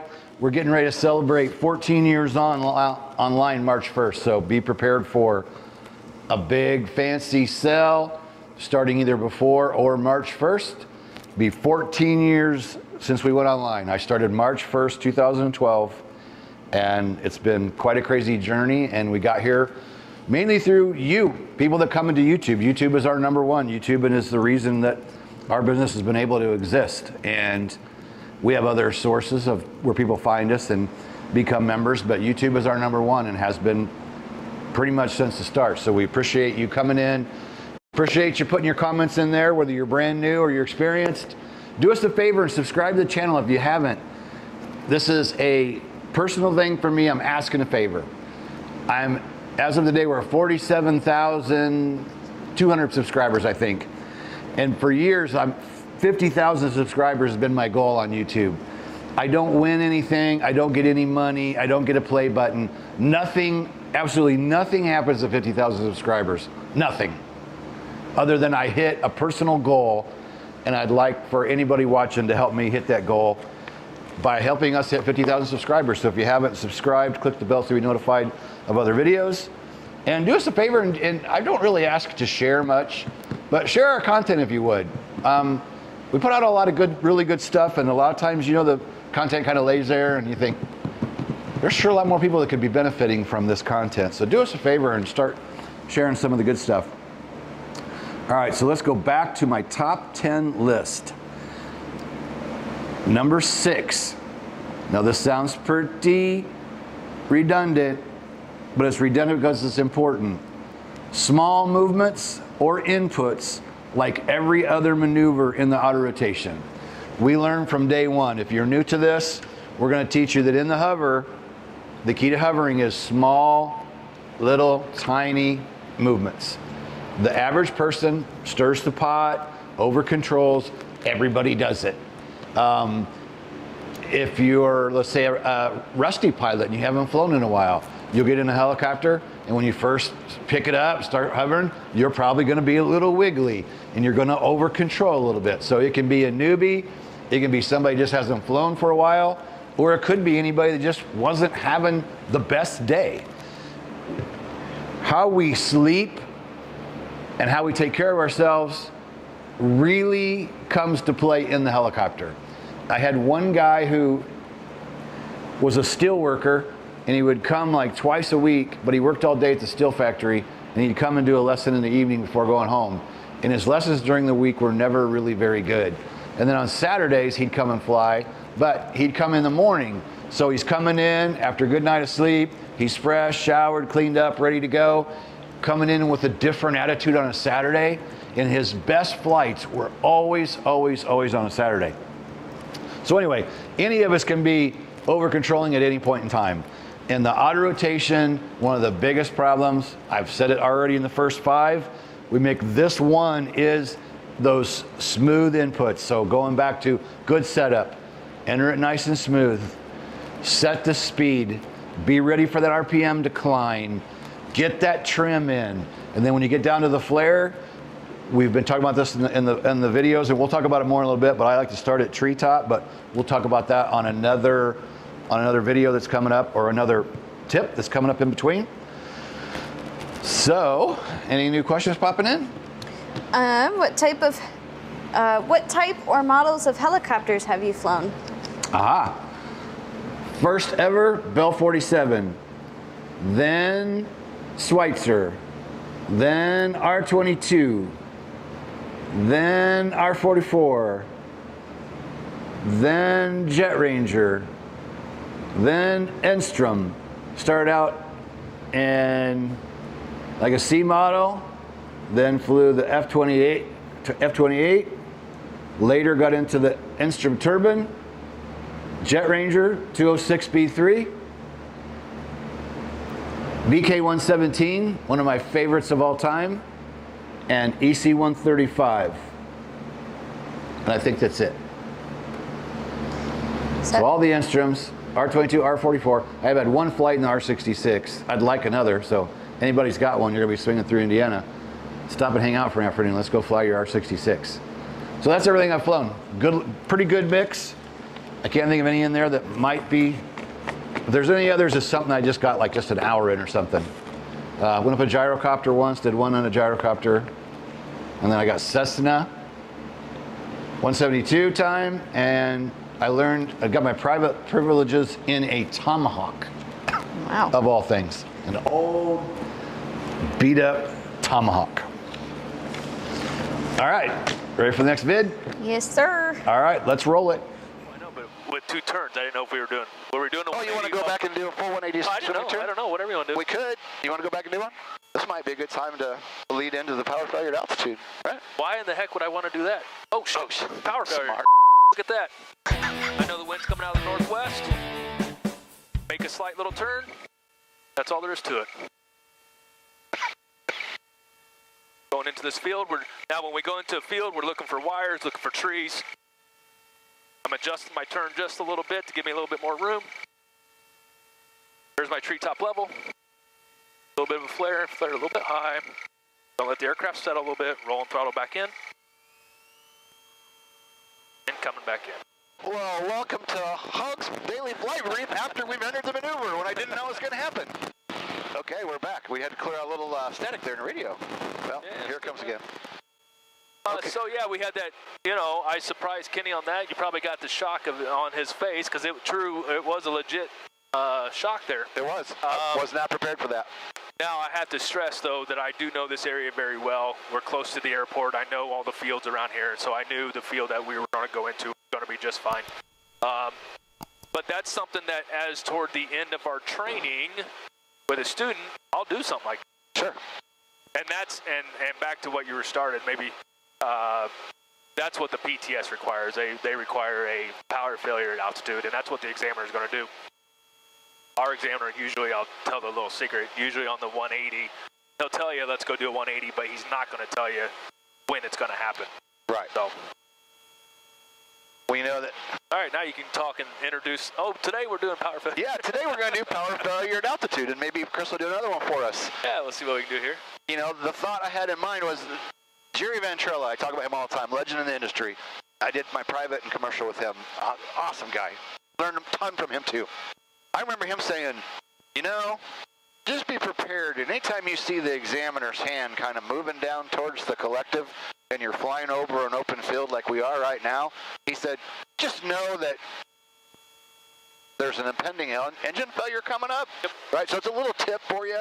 Maybe your examiner will give you a little, maybe you'll have a hint. Maybe your examiner won't give you a hint. But with this examiner, you at least you knew, and I could tell right after doing a couple check rides with him, I learned that I could see that I could see him adjusting the seat a little bit, and I'd see the hands start going down. I'm like, okay, I know what's about to happen. So your examiner may give you a little. If you're paying attention to him, you might catch what's coming up. Yep, exactly. Let me call radio. Okay. Goshen traffic, helicopter 763 Saratoga over top the field at 1900 southeastbound. Goshen. Okay. So here we are, just Yeah. Do you want chilling and talking, and do you want to talk us through another one? You did one on for a surprise for me. Yeah. I mean, how do you? Just kind of as a CFI, if you were getting ready to start showing me about. We're going to do this training called failure at altitude, or engine failure at altitude. You're going to show it to me for the first time. What is your mindset of what you're telling me and how you're planning on doing it? This would be like toward the end of your training. We're in check ride prep. We're in those 3 hours that we're just going over the maneuvers just over and over and over. Make sure that you're honed in on it. And I may say, hey, okay, let's head out to where we do our confined areas. And let's do a confined area, and maybe on the way out there, I may just roll the throttle off, and that way, I want them to recognize, the main thing there is I want them to recognize that during an engine failure in the G2, that nose is going to come to the right, and when that happens, my eyes immediately go to the instrument panel, and I see the needles is split. As soon as you feel that nose to the right, and you see that needle split, engine failure. You got to be thinking engine failure, and then what does that mean? That means collective full down, so the blades will flatten out, so you have that rotor RPM. Remember, RPM is life in a helicopter. We've discussed that before. Yep. Luckily, because of the fully articulated system of this does have a slight delay in it, unlike the R22. This kind of has a built-in system saying, it gives your brain time to recognize, oh, crap. We just lost our engine. I better enter the auto by lowering collective. So it kind of gives you that delay. The R22 does not. So there's about a 2-second delay in this. So so right now we're just, and usually what I do too is when we're practicing, if we're practicing the autos, I'll just say, okay, here we are. We're in cruise flight. We're on the way to do whatever, and I'll just roll off. So I just kind of make a joke out of it. We're two guys just cruising cross country, just joking about life and having fun, and all of a sudden, oh, there it goes. All right, I know I'm going to the left, get my scan going. I got a field picked out. Luckily in Indiana, we got nothing but fields. Get my scan going. I'm making my turn into the wind. A little bit out of trim there. We'll get the trim. Come street top level. Little bit of a flare. Flare is going to get more aggressive the more I come down. Go and throttle back on, because we want that. And there we go. Okay, check for wires, check for anything out here. Clear on the left. All right. Got an irrigation system out here, and that looks all right. That's far enough ahead of us. If you're going to operate, it's just like in law enforcement. We train for real life, right? So however you train, that's what's going to happen when you're under that pressure, whether the engine failure or whatever that emergency is, right? So if I constantly put you in an auto and then I bring the power back in at 300 feet so we don't go all the way down, then that's, in real life, when you get at 300 feet, you're going to just naturally think, okay, let's fly out of it. So I will. I mean, I'll take my guys all the way in. Confined area, same way. I'll find a nice confined area, and we'll go all the way in there. We won't land. We've had that discussion before. We won't land, but I'll take them all the way in. Traffic, Seneca 2912, so, you're taxiing runway 27. How was that? Awesome. I like it. Were you surprised kind of on that one too, or were you just a little bit, because it's weird when you're messing with cameras and you're focused on trying to get the camera. Even though I know you're going to do it, it still gets my gut just a little bit. Right. I mean, and you made it kind of realistic there with the nose kind of, you made it a little bit abrupt, and that's good. That gives you the feeling of what it could feel like. We know that they say when it really quits, it's still a lot different, right? It's going to feel even different than your practice auto rotations. Yeah, I mean, you're not going to have, it's going to be really quiet. You're not going to hear, that's kind of things too. I'll ask, well, what's the indications of an engine failure? And surprisingly, nobody mentions, well, it's going to be quiet. You're not going to hear the engine running. Yeah, it's going to be weird. Right.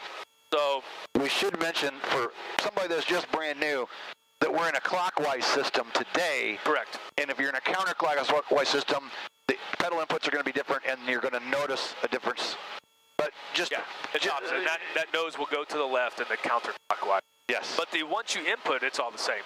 Right. Other than pedal, down collective, then you're going to add right pedal and a counterclockwise. So awesome, good video. Give us some love on this video. Give us the thumbs up. Yeah, tell me what I'm doing wrong, because I already see when I'm doing my scan that I'm out of trim a little bit. My speed is kind of not exactly where I want to be, but it is what it is, right? I'm sure we'll have some second. What do you call them? Armchair quarterback. Yeah, that's all right. I like talking. I like discussing. It's okay. Put those comments below. Tell us how to do it right. Subscribe to the channel. Click the bell. And I forget what's coming up next. Do you remember what's coming up next? I don't remember. What do you got going on? All right, we are back. Thanks everybody for being here. Got any questions, type them into chat. Number 7 of my top 10 auto rotation tips. Keep RPM in the center of the green or where appropriate, depending on what you're flying.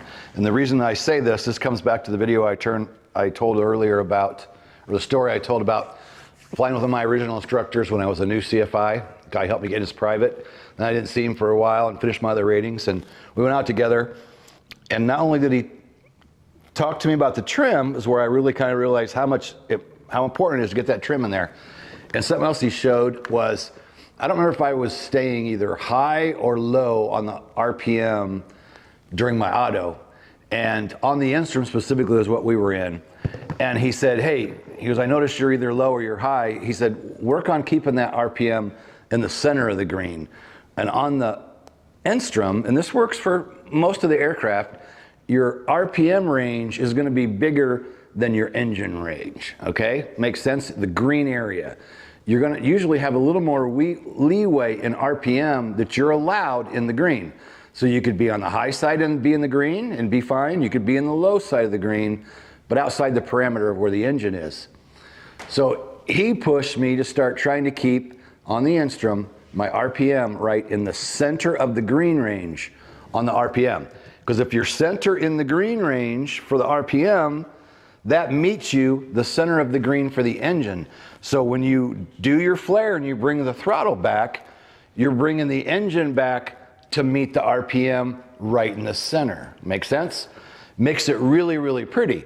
If you bring the throttle back and you're high on the RPM and you bring the engine back to match the rotor system, you just oversped the engine, or vice versa. You could underspeed or overspeed. So I understand that sometimes we might lower the RPM to stretch the glide, something that we've been talking about this week on auto rotations.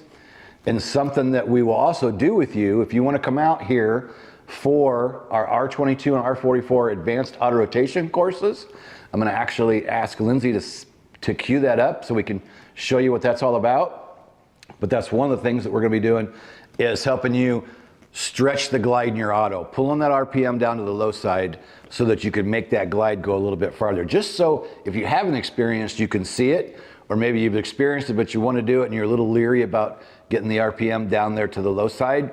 We'll help you with that, and we'll do some of that. You know, something else that we talk about in training is sometimes the low horn is okay. Right now, I say that with a disclaimer, right? I trained in Robinson's in the beginning. I know how your heart races when the RPM horn goes off, right? It's like, and you're like, oh shit, right? I gotta fix this. The thing that we kind of go with now is, in an auto rotation, if it's controlled and you go a little bit to the low side, as long as it's stabilized, you're not like just dropping RPM rapidly, you could be in an auto and the horn could be on and you could just be to the low side, still within the limits.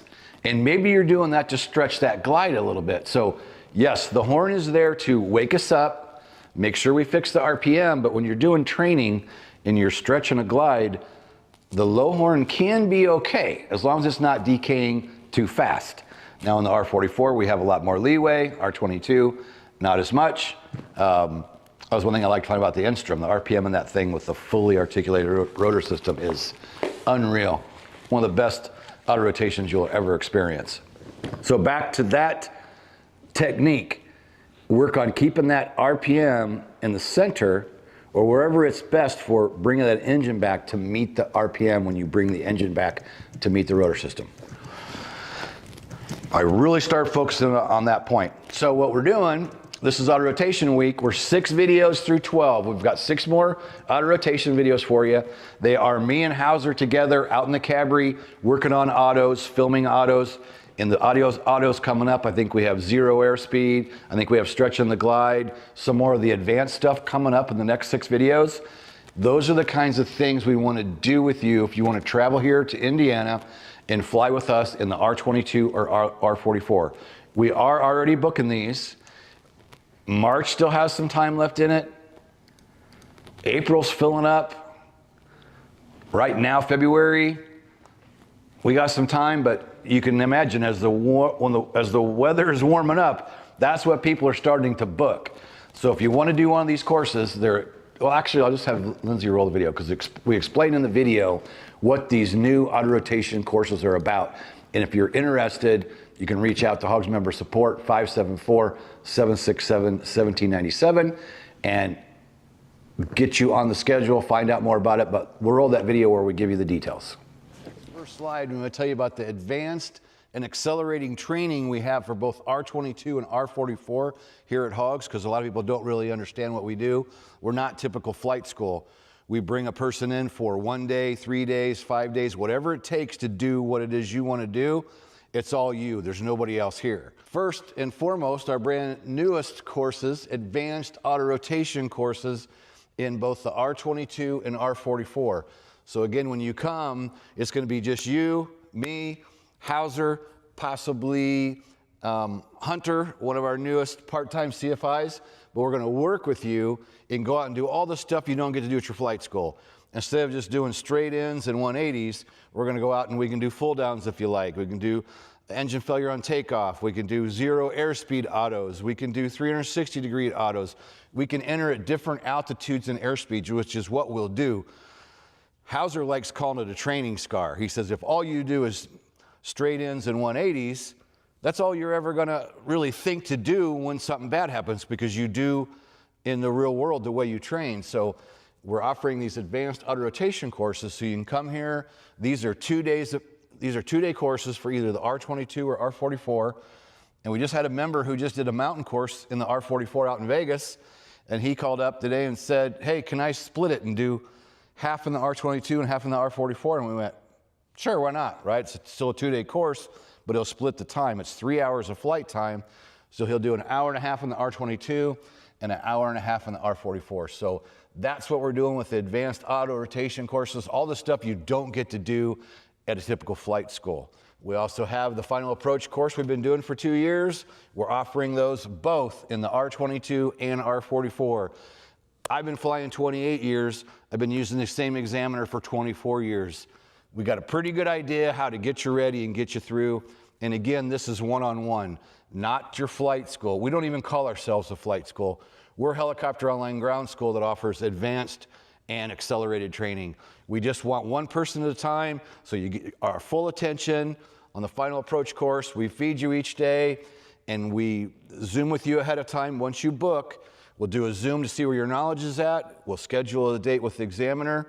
And again, booking takes money up front. And just so you know, there is a no refund policy for your cancellation.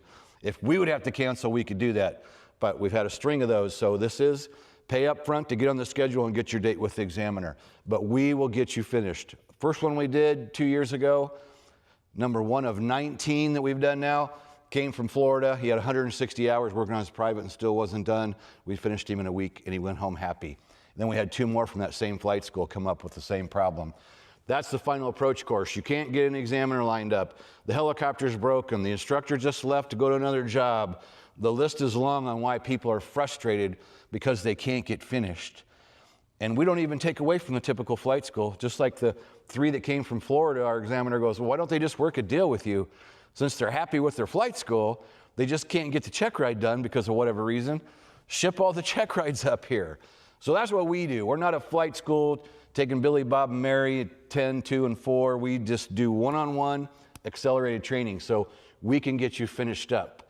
Next, we have SFAR 73 sign-offs. We've done several of these lately. Maybe you just need the time maybe you need the time to get a pilot and command sign-off. You want to come here, you've got a couple hours towards what you need for the sign-off, but you don't have it all, or maybe you want to do the full 5 hours or 10 hours or whatever you need on your individual case. Again, we're going to do all this in a matter of a couple days. We're going to bring you in, work with you, do flight, do ground, do flight, do ground, get your sign-off, send you home. Same thing with an instructor. We just did one of those this past week. We did, Joe was here, did his CFI add-on, and after he completed, we had Hunter here that went out and did his SFAR instructor sign-off. So that's another thing that you can do. And again, instead of straggling through a month trying to get the flights you need, you just come here, we set the date, we take your money to put you on the schedule, no refunds for cancellations. You got to show up. But we can get you done on either your PIC sign-off or your instructor sign-off. And then time builder courses. If you need to get 10 hours in the R22 or 10 hours in the R44, and of course we can, finagle those numbers, but a lot of times 10's the number. Somebody needs 10 more so they can get their instructor sign-off, or they need 10 because they're transitioning from R22 to R44, or whatever the case is. We can set you up. And again, with the time builder, you're going to have to check out with one of our instructors, but then you get the helicopter for however many days you need to get the 10 hours done. Again, the beauty of this is accelerated. It's not Tuesday at 2, next week at 5, the following week at 4. It's we get you on the schedule on a block of time that we have open. We'll get you here, get you checked out so that you qualify to go out and fly it by yourself, and send you a good deal on a block of 10 hours. And again, we could work more or less, but 10 seems to be the common one that people need. So we're offering those. And of course, this time of the year, we're more apt to give you a good deal because we're getting things rolling. As the weather gets warmer and things speed up, the schedule's going to get more full between both the helicopters. So if you work now, we got spring maintenance to do, annuals to do. So we'll give you a deal. If you want to get some time in one of these aircraft, you can come here and accelerated course, get it done. And then destination flights. We haven't done this for a while since it's been wintertime, but last summer and fall, we were doing quite a few trips to Chicago. We could run down to Indy. We could go down to Cincinnati. Cincinnati is beautiful. If you want to get a few hours in the aircraft and you want to go somewhere cool at the same time, these destination flights have been a lot of fun, and we can go with you if you want. Just to get the time, get some cool photos, get out and get out of the pattern is really, really nice. So we've been having fun with the destination flights. Those are available as well in both the R22 and R44. And then we have a day at Hogs. We were doing these last year, early in the year, and then we got busy with final approach courses and we didn't do anymore. But we have if you want to come and experience the Hogs experience, somebody said, well, what is that? It's not bragging, but it's the whole experience. That's what makes this place so cool, is we have everything right here. We have a hotel close by. We fix meals here so we don't have to leave and go out somewhere for the day. And on the destination, or on the day at Hogs, you get the whole day to pick our brains, help, mentor you on, maybe you're a fresh CFI and you're going for your first job and you want a little extra help and you want a little help on the aircraft. We can book you a full day at Hogs, and that could be in the R22 and the R44. And Chris Hauser, you see him a lot in our videos. He's in our online courses. You've seen him in our flying videos. Chris is my right-hand man, been working for me off and on for more than 10 years. And Chris flies full-time a Bell 429. And his second job, we just put him on here as an actual employee instead of just independent contractor. So Chris has been flying now well over 10 years teaching, probably closer to 15. I did all of Chris's ratings, so between the two of us, we can get you handled in either the R22 or the R44. And we are back. Type your questions in chat. We've got two lined up that Lindsay has for us. Yes, our first one is from Whiskey Throttle, and they remember a few days ago on one of our last live stream that you were discussing autos, and they are asking how to keep the RPM on the lower side to help stretch out the glide. Okay, so first off, you're going to want to check the POH for whatever aircraft you're flying, and it's going to give you the speed and the RPM setting for what your glide is. So you're going to stretch the glide by raising collective and bringing that RPM down to what the POH tells you for the best glide. So you're basically, all you're doing two things in general.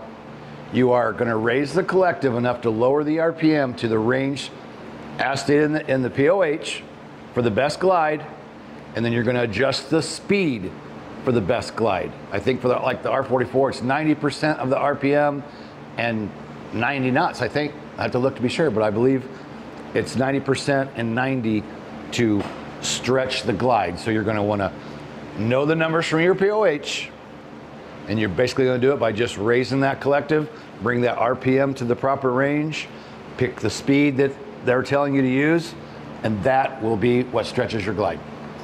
And our next question is from R. Jackson, and they want to know if you can discuss how to utilize S-turns for out-of-trim autos to help precisely hit your spot. Yes. S-turns are great to use, and they're great to practice to help you make a spot. Would you point the camera down just a little bit, Lindsay?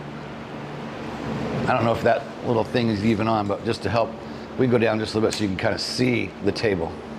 Oops, wrong way. A little bit more. There we go. All right, so let's say this right here is your spot you're trying to make. So we're back. And of course, normally we know you're trying to pick the proper spot so that you can come in and make your spot. If you realize that you're too close to that spot, you're simply going to do the S-turns, which is basically turn left and right.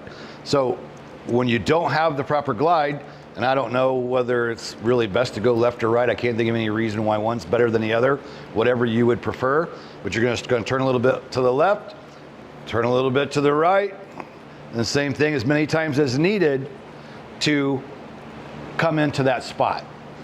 Best way for me to explain it, it's really pretty simple procedure. I'd call it almost advanced. Your instructor's probably not going to teach you that in the beginning. And I know I ask a lot of people, have you ever done autos with S-turns? And a lot of people say no. They've never been exposed to it. So kind of adjusting for the camera here, give us a little area. So let's say you know this is your normal glide to get there, all right? But you're a little bit closer to it. So you know that you're going to probably overshoot. So that S-turn, again, whether you do it left or right, you're just going to turn a little bit to the right, bring it back a little bit to the left, focus on keeping your airspeed up there. And whether it's just, maybe one is enough, maybe you just turn left and come back. Maybe that's enough. If not, you could turn left, go back to the right, and then make your decision. Okay, am I now better lined up, or do I need another one? It's gonna all depend on your speed, conditions of the day. Every one of them is gonna come out a little bit different, but that's the essence of an S-turn. So if you haven't done that and you're interested, you should hands down, yes, ask your instructor, hey, can I go out and do some S-turns? And that's one of the things that we're gonna do in that advanced auto rotation course with you. We'll do those.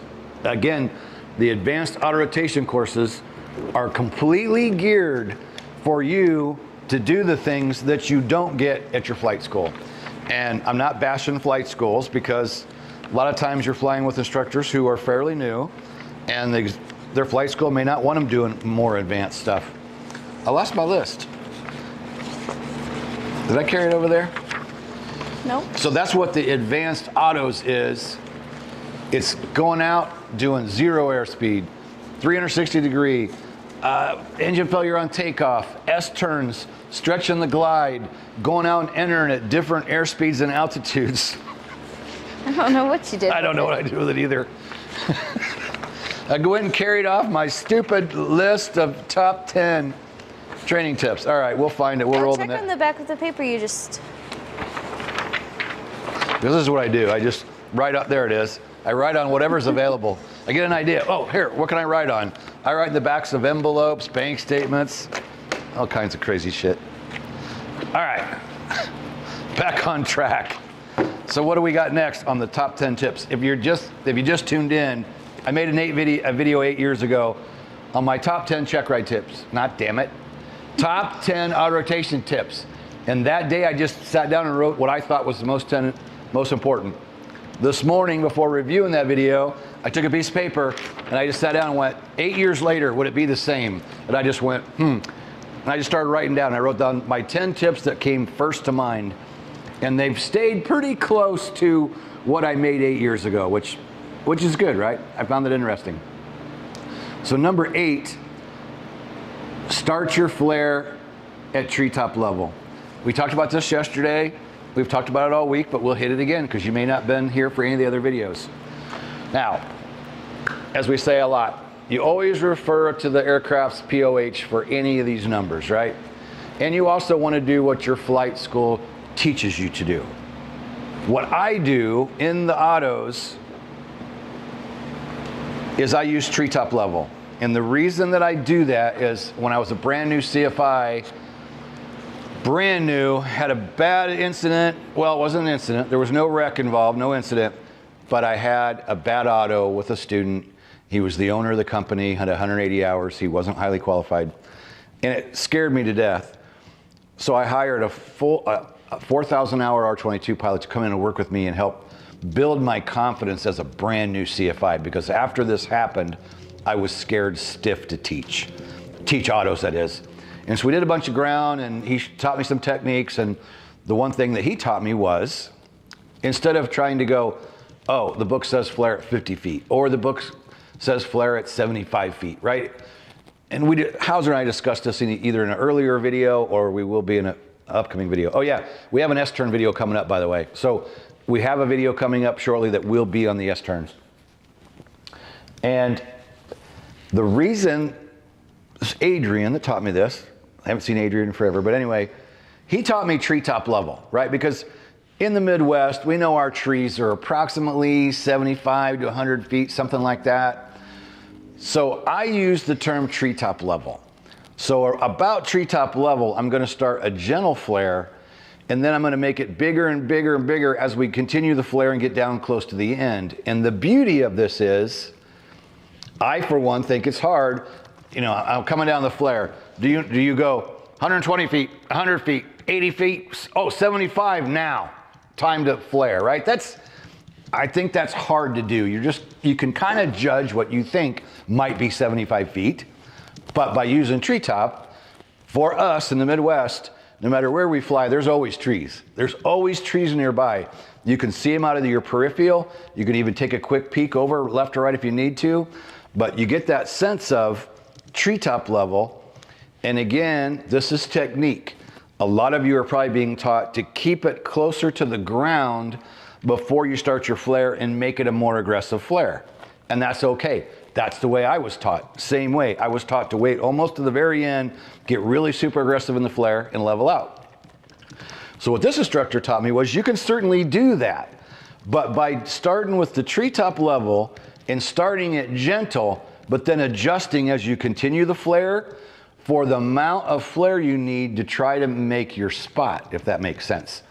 Because you can flare more aggressively. If your spot's coming up on you pretty quickly, you can get more aggressive as you come down. You start at treetop, start gentle, but then you pull it, you go bigger, bigger, bigger, bigger, more, more, more, and you pull more so that you level out. Vice versa, it's not windy and you've got plenty of space, you think you're gonna be a little bit short, you can do that more gradual, and by doing that flare a little more gradually, you can stretch that spot just a little bit farther. So that's why I like treetop level. And I know in the past people said, well, we're in California and our trees are like 150 feet. Great, you gotta adjust this for your area. That it wouldn't really work, I'm sure, in certain areas of California with really, really super tall trees.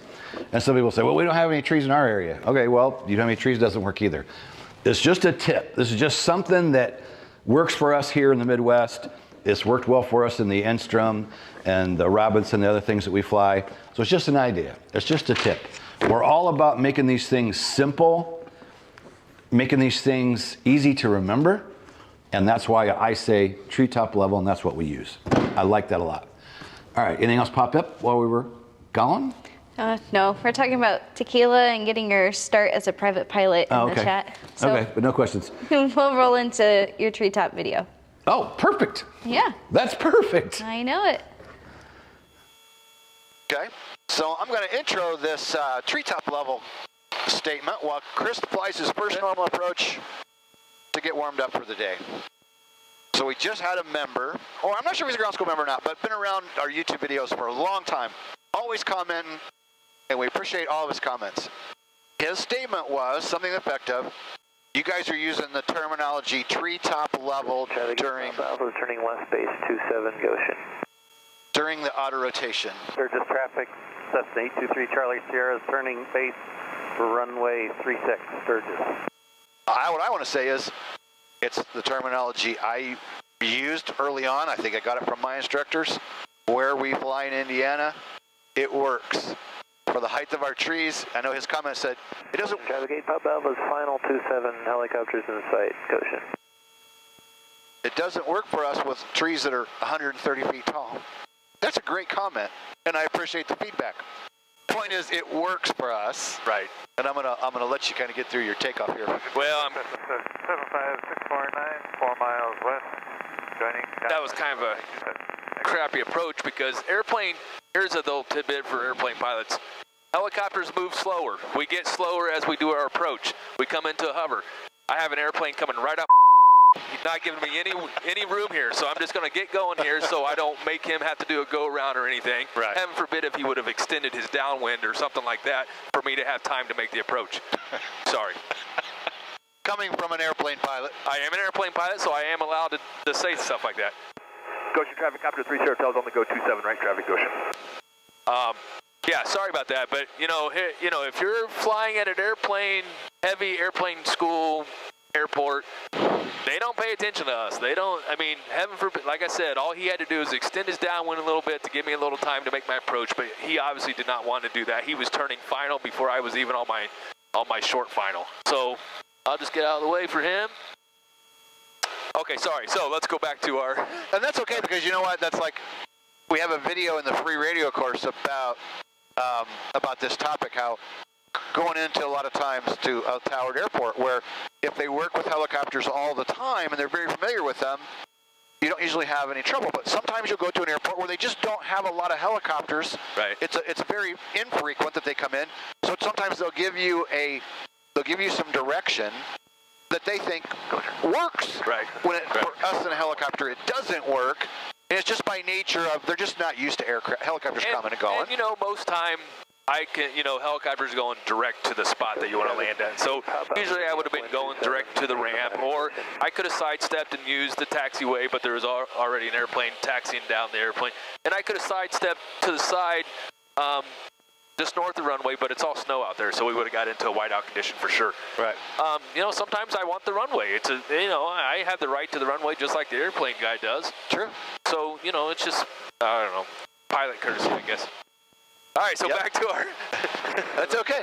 It's a little bit of our reality of what happens, what goes on, and, we always want to be prim and proper in every single video and never really let people know what really goes on.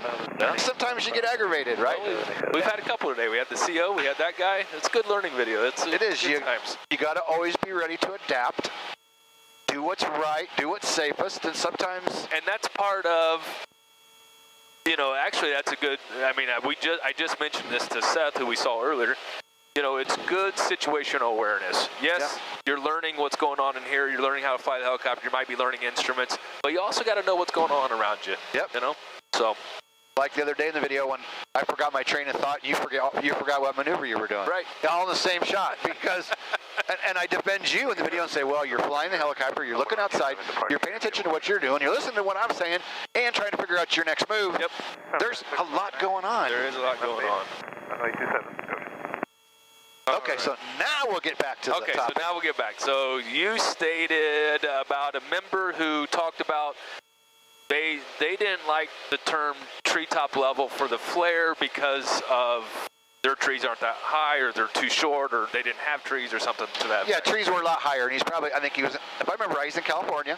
Okay. So, the height, I could understand that where he's at, the trees might be much taller than what we have here in Indiana. So the thing that comes to my mind is, one POH says flare at 50 feet, one POH says flare at 100 feet, one POH may say flare at 75 feet. Number one, you got to go with the aircraft you're flying, what's the POH say? Correct. But then also, how can you know, can you differentiate 60 between 50? Well, that is my thing, if you want my 2 cents here. Go ahead, jump right in. Obviously, we all know, or everybody knows, that you were my primary instructor. So, you instructors learn from other instructors. So, you taught me treetop level. So that's how I continue to teach my students. And I'll tell you why I like treetop level is because, well, the POH for the G2 says flare at 60 feet. Okay? Good example. Okay? If you're a brand new student learning how to do an auto rotation, I want them outside. I want your eyes outside. If you tell them flare at 60 feet, what are they going to do? They're going to be trying to figure right down. Their head's going to go right down to the altimeter gauge, and they're going to stare at it until it says 60 feet, and then by that time, we already just plummeted right into the ground. Right. So I use treetop level because it's a visual reference outside the helicopter, and usually there's trees around the airport most of the time. Yep. So you can look, like Goshen's a good example. I can look right down 27, and I can see a tree line all the way at the very end. So I'm just looking outside. When I see that, when I get level with the treetop, I start my flare. Now, one thing that I teach, which I think someone mentioned this earlier, which you taught me, is I start off with a mini flare. Okay, so treetop level, I'm not telling you to yank back on that cyclic and really get that nose up. Exactly. I'm telling you at treetop level, start a mini flare to start decreasing that speed. And then I teach that flare gets more aggressive. So really, when you and the way I teach it, once you really get into that aggressive flare, you're at your 60 feet or your 50 feet or whatever that is. And guess what? If your flare a little too high, I teach, hold off. Let the aircraft, as you start to push forward, let the aircraft start to settle a little bit, then come up on your collective. So my thing is the treetop level so this guy, your Hogs member understands. I like the treetop level because it keeps the students' eyes outside, okay? We're already doing a scan. We're doing our RATS, R-A-T-S, our rotor speed, airspeed, trim, spot, okay? It keeps them outside. That's part of your scan. When you get down there at the very end, when everything's starting to happen real fast, I don't want them inside. I don't want their eyes inside. I want them looking outside, getting ready for that flare or pulling that collective or whatever we got it going on. It's hard to visualize, we're 820 here at Goshen, add 60 feet to that. Now you're at 880.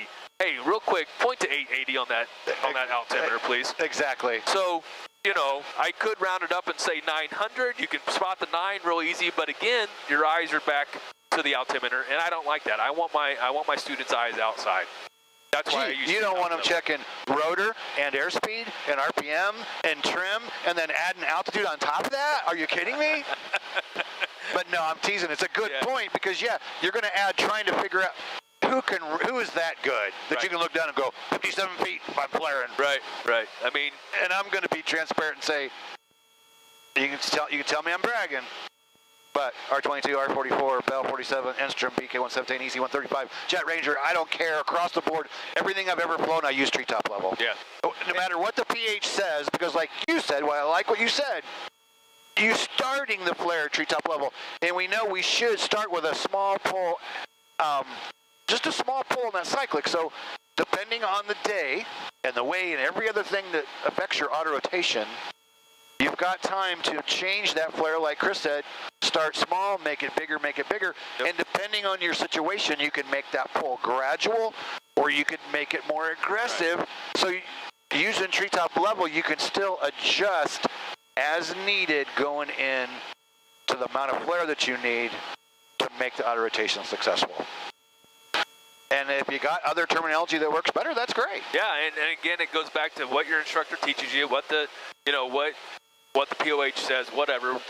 Yes, I understand that the book says 60 feet, but again, point out 60 feet when you're a brand new student trying to do an auto. Show me how you're going to know what 60 feet is. Easy. Treetop level, start your flare. Flare gets more aggressive as we settle. Before I moved to the airport I'm at now, I was at the previous airport for 10 years. I trained out of there for 10 years. One paved runway down between 2 rows of trees. Yeah. So it was perfect for our intents and purposes. I was already using that terminology prior to flying out of that airport. And the whole 10 years I was there, it just, yeah. I'm not going to change what I say now. Yeah, me either. I like it. Like I said, I like treetop level. I think that's all we got. I think we killed it. I did put down in the comments below if you got some other verbiage that you use that works for your situation, because we'd like to hear it. I mean, there's probably some cool things people use for and versus to treetop level, but it's a good video. So, hey, subscribe and come back tomorrow for, we're going to go ahead and hit counter versus counterclockwise again. It'll be pretty short, but that's tomorrow, and then we're going to get back to the audio videos. Okay. Like, subscribe, see you in the next video. See how our little topic, where it goes? Right. But it's good. I think we beat that good because I want people to understand why I do it. I mean, if we have a good rebuttal for that. Well, the thing of it is as you learn, as you know as an instructor, if your students don't understand why they're doing it, a lot of times they're not going to learn. If you just tell them, like now. Lindsay has another good question lined up in chat. I want to let her read it to you. Yes, as you flare at treetop level, do you use slightly collective to stop the descent? This is a great question. I like it. And a little bit different school of thought here.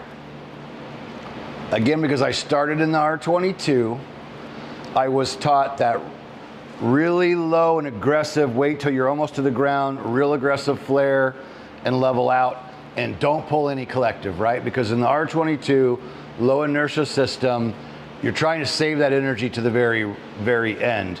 So if you really had a engine failure where you were really going to the ground, you want to have plenty of energy in that rotor system when you go to pull up, right? So if you start raising collective in your flare, you're going to start bringing that RPM down. So that's how I was originally taught. Real aggressive, don't pull any collective until you're ready to set the thing on the ground, the very end. So I go out and I start teaching, and I transition over to the Enstrom, and I'm flying the Enstrom for a while. I was actually teaching them both, Enstrom and R22, and I went out and flew with a high-time instructor that was checking me out in the Enstrom to do insurance checks for the insurance company. And so I'm flying the Enstrom like I flew the R22. And so he's like, hey, I know you came from R22, but let's talk about something here. Because the Instrom was a higher inertia rotor system. He's like, you could pull that collective during that flare and slow that descent down. And when you're trained one way, it's hard sometimes to grasp something else somebody shows you. So I learned at that point, you certainly can pull some collective during the flare to slow the descent. So you would just have to be careful, depends on what you're flying. If you were flying the R22, I'd be very careful with that. Maybe the rotor RPM is high, so pulling a little bit of collective is gonna bring that RPM down and slow the descent. Possibly. It would all kind of depend on the situation. In the more higher inertia rotor system, it was a lot easier to do. R44, I do it just a little bit. So yes, you can, as long as you're not going to drag the RPM down too far, you can pull a little bit of collective to help arrest that descent rate. Again, that's the beauty of flying different places, flying with different instructors, flying different aircraft. You know, it's like you learn something from everybody.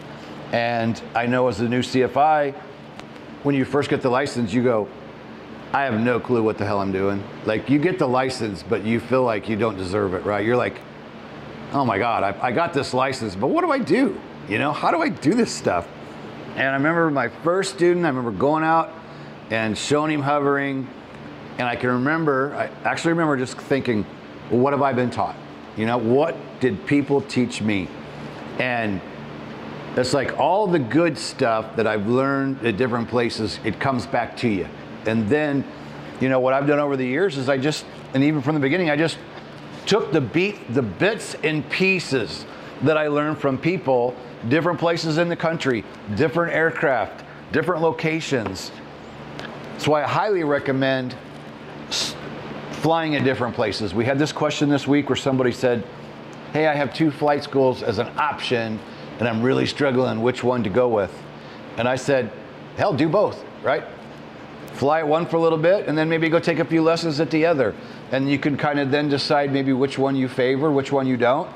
But also, maybe you'll decide you like both. And one flight school is probably not gonna like it that you go fly at the other one.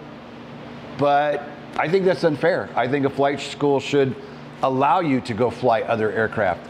I know that when I was early in my training, student pilot or private pilot, I remember doing that, going to another school, and I was flying the R22, and the instructor changed to a different school that was flying Schweitzers, and the guy just called me out of the blue because I was on a list of people, right? And he's like, hey, I'm a new instructor down here with Schweitzer and Indy.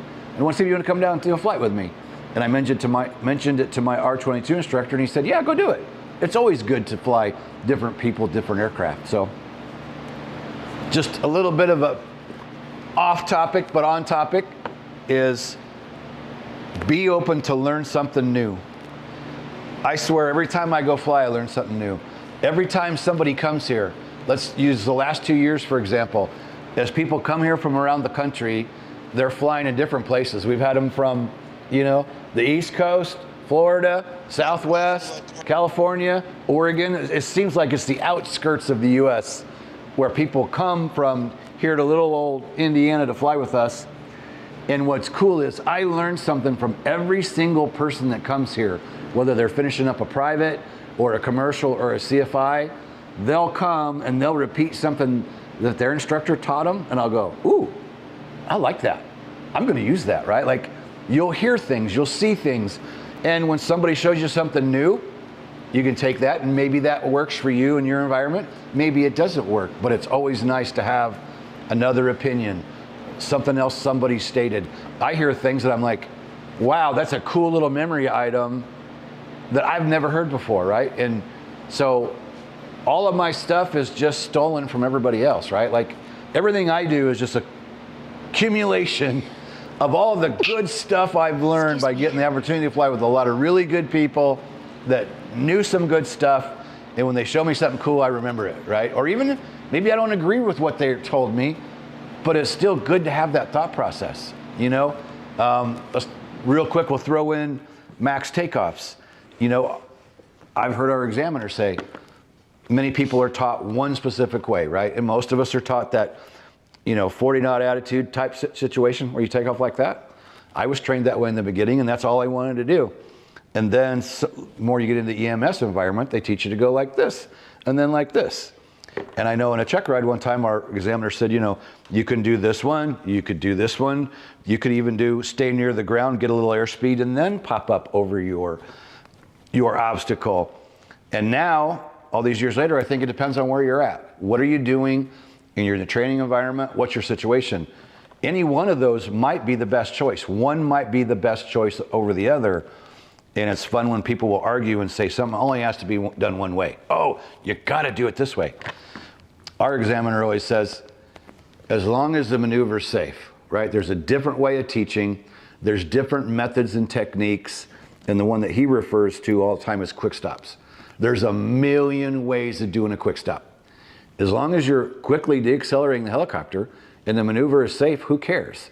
And I know when I was new, I was trying to get people to do quick stops the way I do them. Now when they come here, I just go, all right, well, show me your quick stop and just show me how you've been trained and how you do them. And then I'll show you mine, right? So maybe they'll do it exactly like I do, or maybe they'll have a different technique and I'll go, hey, that was good. I like that. Keep doing that. Can I show you how I do mine? Just to give you some more food for thought. Quick stop is one of those that really can be done a million different ways. As long as the maneuver is safe, as long as you're following the POH for the aircraft you're flying. And of course, depending on where you're flying at, different schools have different methods maybe that they want you to do in one way over another. So I would never tell you to do something outside of the realm of what you're being taught at your flight school. All right, I guess we get ready to roll another one. This has been good. Any other questions pop in while we're talking? Nope. All right, so we've had a good turnout today. We'll keep going. Do us a favor, subscribe to the channel, and do me a favor, put a little like down there. Do it now. Go down there and click like. It's easy. Like, ding, just put a like on it. And do us a favor and share it somewhere. Share this video on one of the platforms, just somewhere. Do us a favor. Come on, please. Do it. All right, let's roll the next video. We made our mark on Nice. 5. So this is our landing spot where we've just touched down in the snow.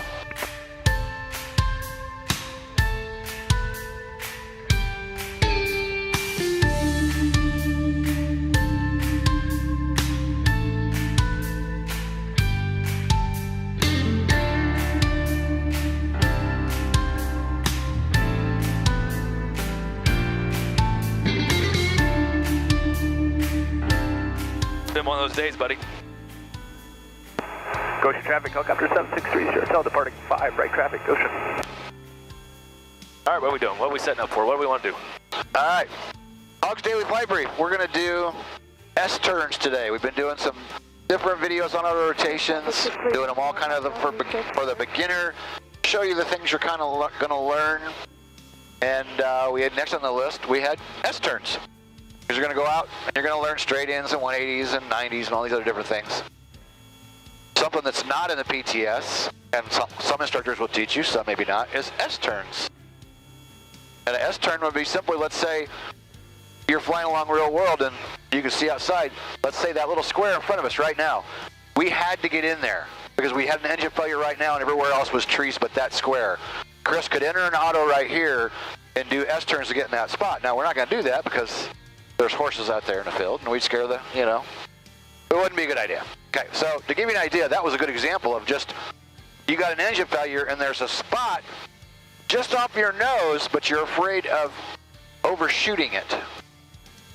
You could do some S-turns to get into that spot. So I'm going to turn it over to Chris and let him set it up for you on how he would teach an S-turn in the Cabri G2. Okay. Yeah, so you're right. I think this is more of a advanced maneuver.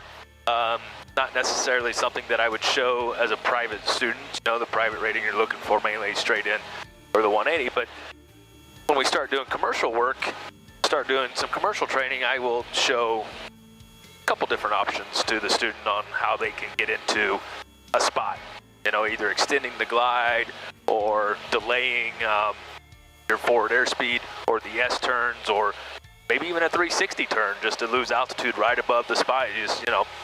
So yeah, we're going to do an S-turn here. Right now we're on the downwind for 5, which let me call that. Goshen traffic, Copter 3, Saratoga on a right, downwind 5, Goshen. So what we're going to do is we're just at altitude here. We'll be at altitude right now. We're cruising about 1,600. We're at 80 knots. And again, we were having this discussion earlier. I like to, when I teach my autos, I like to have the person at... Traffic 63 Romeo, departing the pattern to the east, turn. I like to have the student be in cruise, well, just cruise. You know, whatever altitude they want to be at, whether it's 500 AGL or 1,000 AGL, and then whatever their airspeed is going to be at, which in this aircraft, best range is 80. So my thought process is, you know, let's set it up exactly how you would be going from point A to point B. You're going to be at 80 knots at 1,500 feet. Okay, so that's what we're going to be at to practice that simulator, or to practice that auto.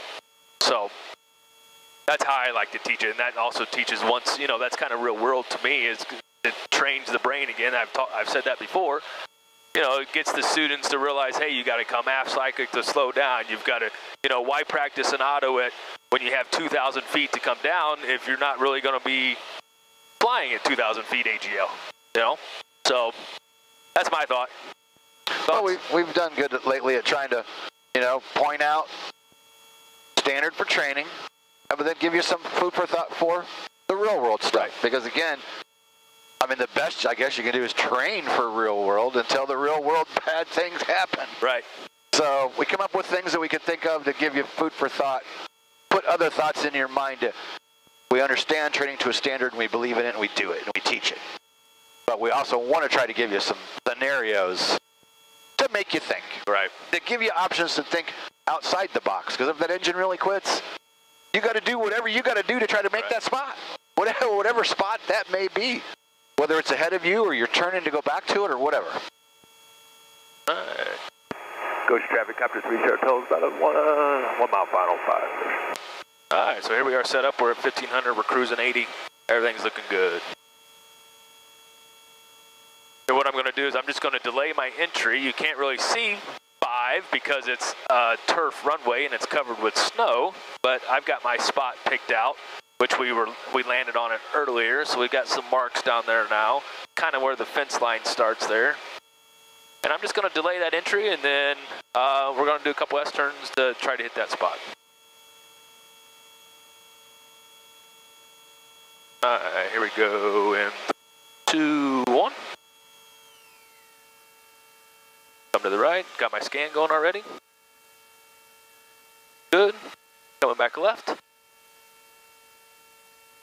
little bit out of trim. Get my airspeed going. Coming back to the right. Flare. Throttle's coming back in. Nice. Very nice. Hopefully you can see that in the camera. The skids, the marks were in the snow, and he. I am about Departing runway 2. I am less than a fuselage length away from where we sat down. Nice. Actually, it's right here. See him right outside my window here. So I'm very nice. I'm less than a fuselage away from where we landed earlier. Less than where I wanted to touch down. So to give an example of that square we saw over there, within that square of trees, you just would have made the spot. You'd have made it. So if that was a parking lot, an opening, a vacant yard, whatever that spot was, you made it. The engine failed, the spot was close, you did those turns and you put it in there. And it's, you know, and I was thinking that as I'm doing it, like for training, you know, we like to be out of that that turn and kind of make it at the very end. You want to kind of like a straight in, but in real life, you may actually have to start your flare while you're in that a little bit of a turn to line up with whatever, to avoid trees, to avoid a fence line, to whatever. You know, in training though, we tell them that we like to be out of the turn at least no less than 200 feet, so that way we can be a straight in. But you know, in real life, you might be in that turn all the way down to 50 feet above the ground, and then finally straighten it out and flare. So, and that's kind of what happened there. We were, you know, I kind of made that last minute turn, and then we flared right there at the bottom. Yeah, that was nice. Perfect. I don't have a lot more to say other than if you haven't done those with your instructor yet, ask your instructor to do some S-turns. Again, it's giving you some food for thought, another tool for your toolbox. something you could do if you ever really had that engine failure. Yeah, there's our spot again, so you can see it out the window. That's the spot we were talking about. Again, let's say we had to go in there because everything else was just forest. We could have made that spot. Let me make a call here. We got Ghost traffic, Capture 3 Sierra Hotel, just departed 5. I've got the airplane in sight, no factor. So go down below for a maneuver guide while I tell you about what's coming tomorrow. Oh, the next we're going to do is zero airspeed auto rotation. This is something, it's not in the PTS, not something we teach on a normal basis, but a person could be hovering out of ground effect at whatever height, let's say 500 feet, doing photo work or whatever, and to hover. If the engine quits, you got to know how to be able to transition into airspeed, pick your spot, and land. So that's coming up in the next video. So go down below to grab that free PDF of the helicopter maneuver guide, brought to you by Helicopter Online Ground School. Like and subscribe to the channel, and we'll see you tomorrow for zero airspeed auto rotation. Peace. Yeah, that was a nice S-turn. I liked it. That came out really, really well.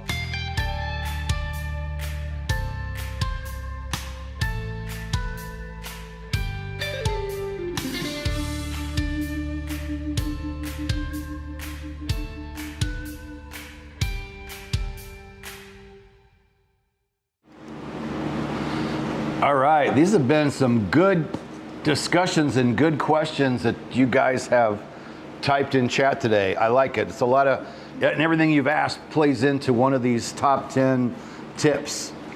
So my next on the list, and one of the last ones, if the RPM is low, it will come back when you flare. Sounds pretty simple, but if you're new to this, you wouldn't necessarily understand this yet. Or maybe you've been flying, but nobody's really said it. And maybe you're at that stage where you're in that flare. When you start to flare, the RPM's gonna rise, right? So sometimes you might sneak that RPM down a little bit to the low side because maybe you're stretching, or maybe it's just already on the low side. And that will make somebody kind of nervous, and they're like, oh my God, they're worried about the RPM being a little bit low. So they might try to fix that and just continue to screw up the auto. Know that as soon as you start that flare, the RPM's gonna come back. So yes, we have to be conscious of low RPM, especially in the R22. We know it's a low inertia system. But in the R22 and R44, let's say you have a nice glide coming in and you're a little on the low side because you're light and you're stable but in the low side, and that horn comes on, don't worry about it if you're stabilized and you're not down to a dangerous level. Because what's gonna happen, as soon as you start that flare, that RPM is gonna start coming back up, right? So just by the flare itself, the RPM is gonna start to come back. So back to that horn being sometimes, I'm gonna say sometimes, the low horn is okay. It doesn't mean you have to just immediately freak out. Yes, you have to be aware of what's going on, and there can be situations where RPM's low, you have to immediately lower and roll on or do what you've got to do to recover that RPM because you're getting into a dangerous situation. That's not what I'm talking about here. I'm talking about a controlled auto where you have a nice glide going, and through your adjustments, the RPM's on the low side, but you're nearing that flare. If it's a little bit low, but not like losing it quickly, it's a little bit low, horn comes on, as long as you know you're stabilized and you know you're close to that flare, don't freak out. As you start bringing that collective back, the RPM is gonna come back up out of the low range and that horn's gonna go off. All right, well, we'll mention real quick, but we got 3 more videos to go. I'll mention again real quick for the newbies or anybody. There's still great tips, even if you've been flying, even if you have your rating, there's still a lot of good stuff in here, but it was built for the beginner. All the books that we've done in 14 years, they've always been more towards check rides and more advanced kind of stuff. And so this last book we did 1 year ago, we said, let's do a book that's really geared for beginners. So for beginners, free PDF down below, Private Pilot 101, Helicopter Training Blueprint.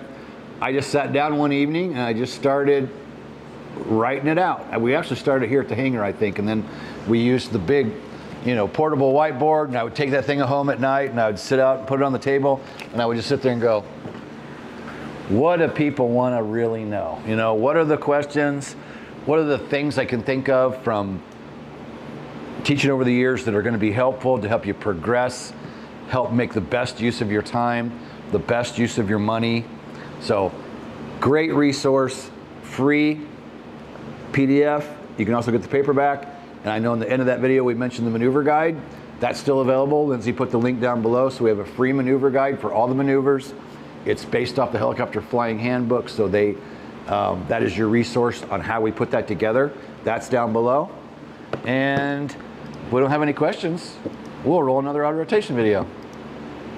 Kind of even passive. We're not passive people, but to say we're going to show you something, it might work, it might not. Give it a try. It's food for thought.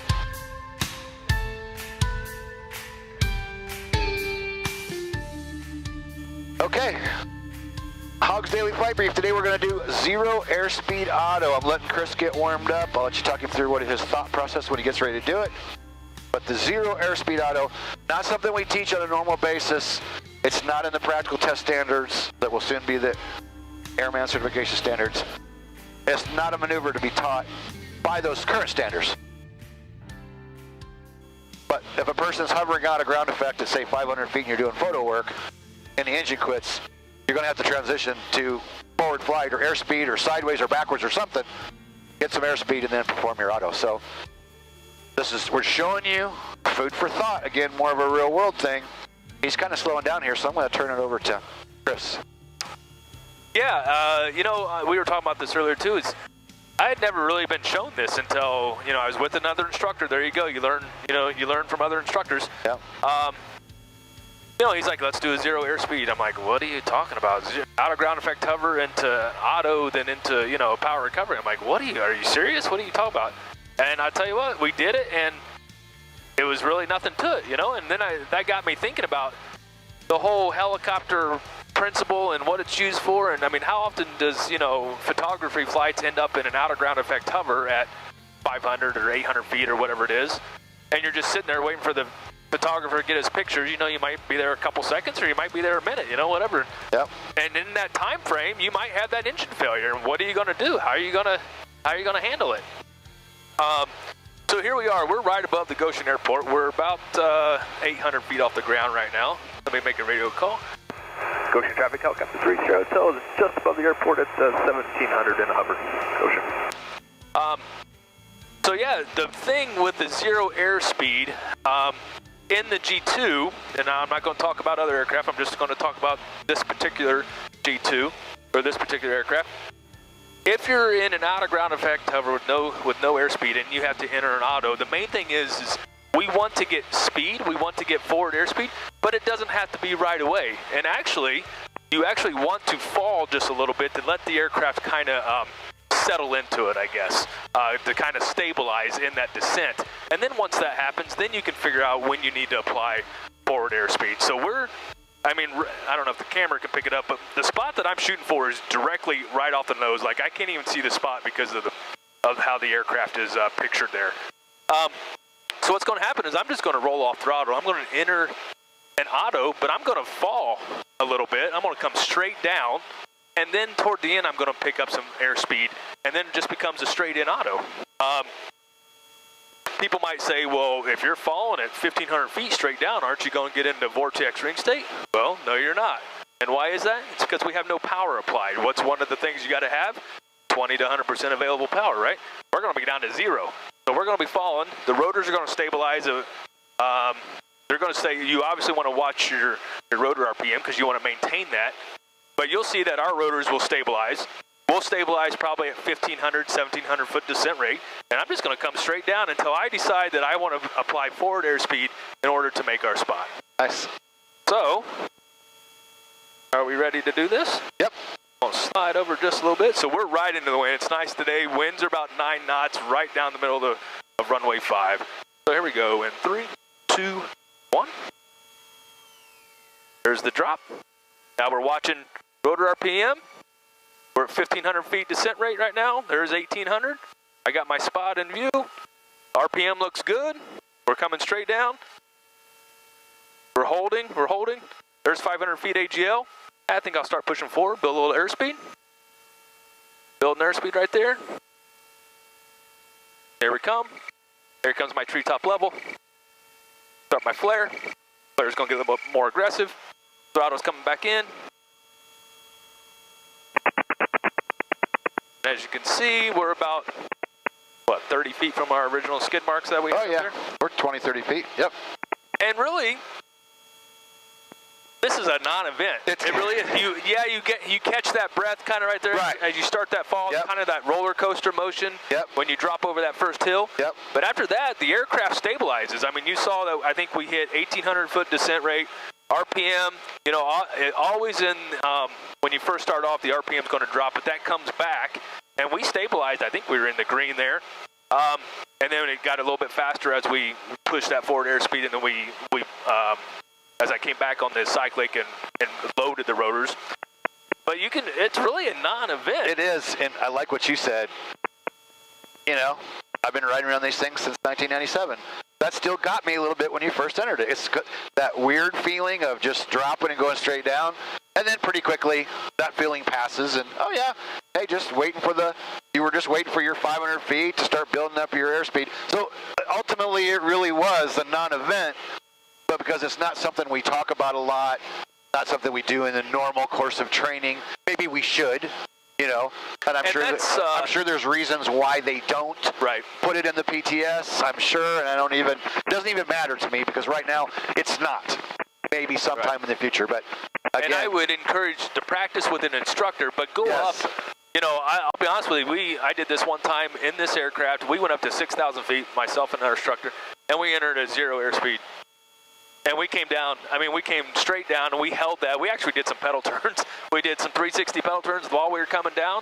And then there toward the end, 1,000 feet to go or so, we pushed it forward, built some airspeed, we came into a power recovery. And it was kind of cool because it's just another trick, another tool in the toolbox that if you need to hit that spot, that's right there.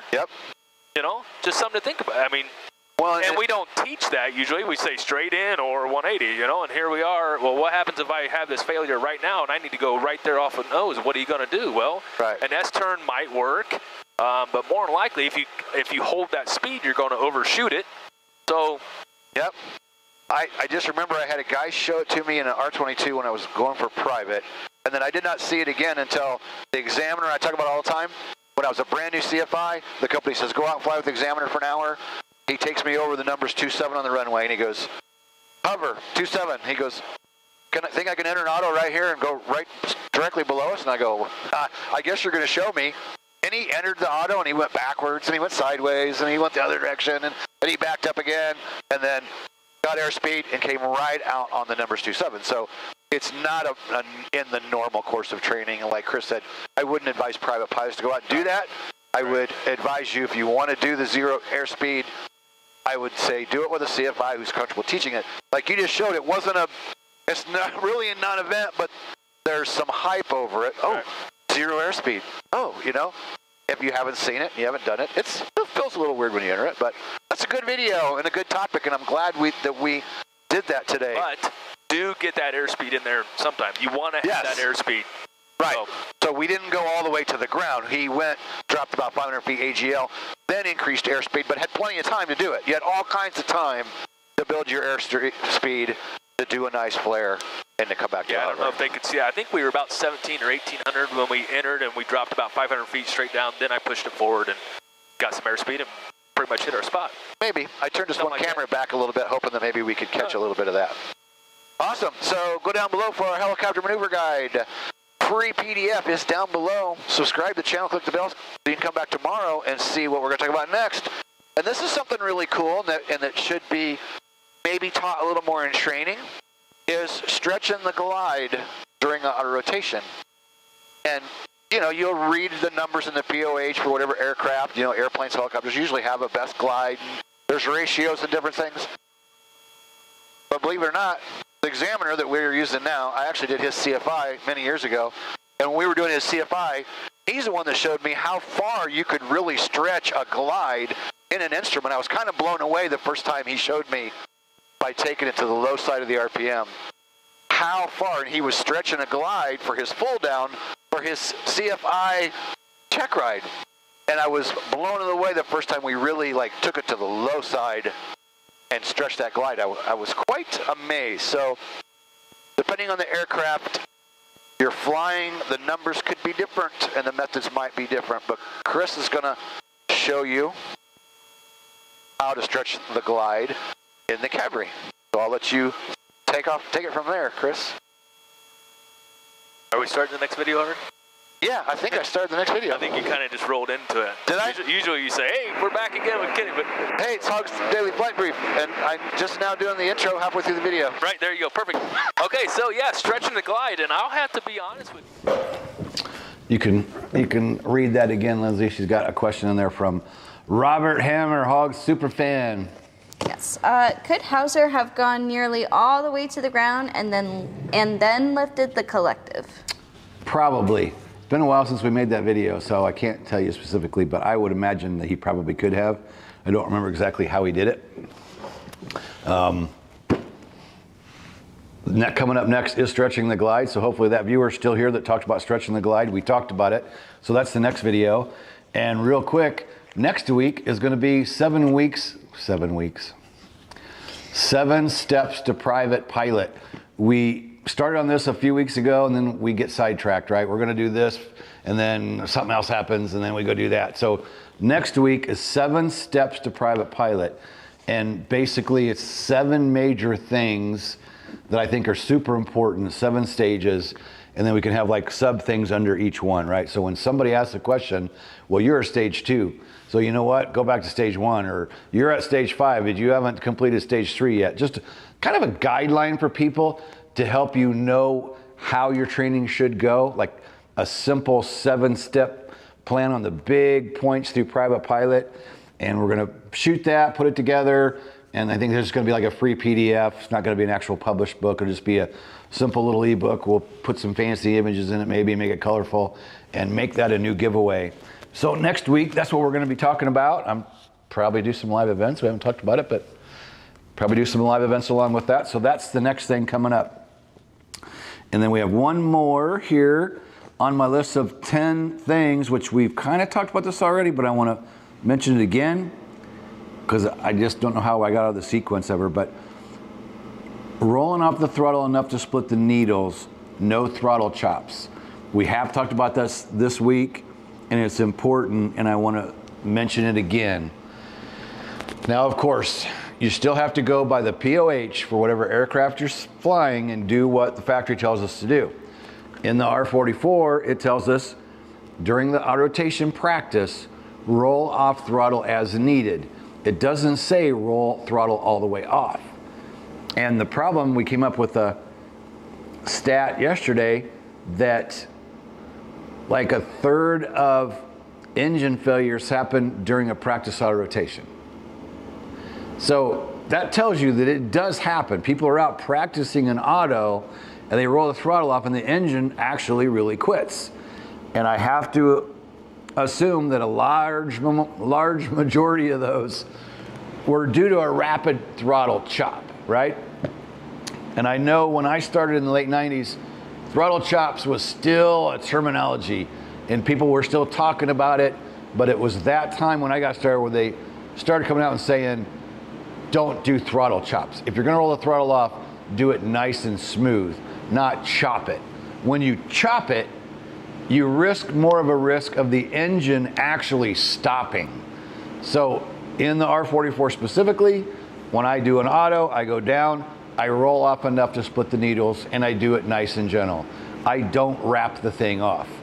And depending on the aircraft you're in, maybe the air manufacturer says roll all the way off. If that's the case, then you should do it the way the manufacturer says it, but still be careful not to chop.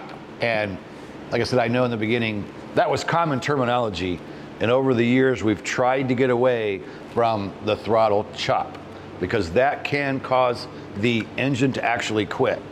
So we got, I think, 2 more videos. Mm-hmm. No more other questions pulled in? Nope. I think we roll the next video. Depending on the aircraft you're flying, the numbers could be different and the methods might be different, but Chris is going to show you how to stretch the glide in the Camry. So I'll let you take it from there, Chris. Are we starting the next video already?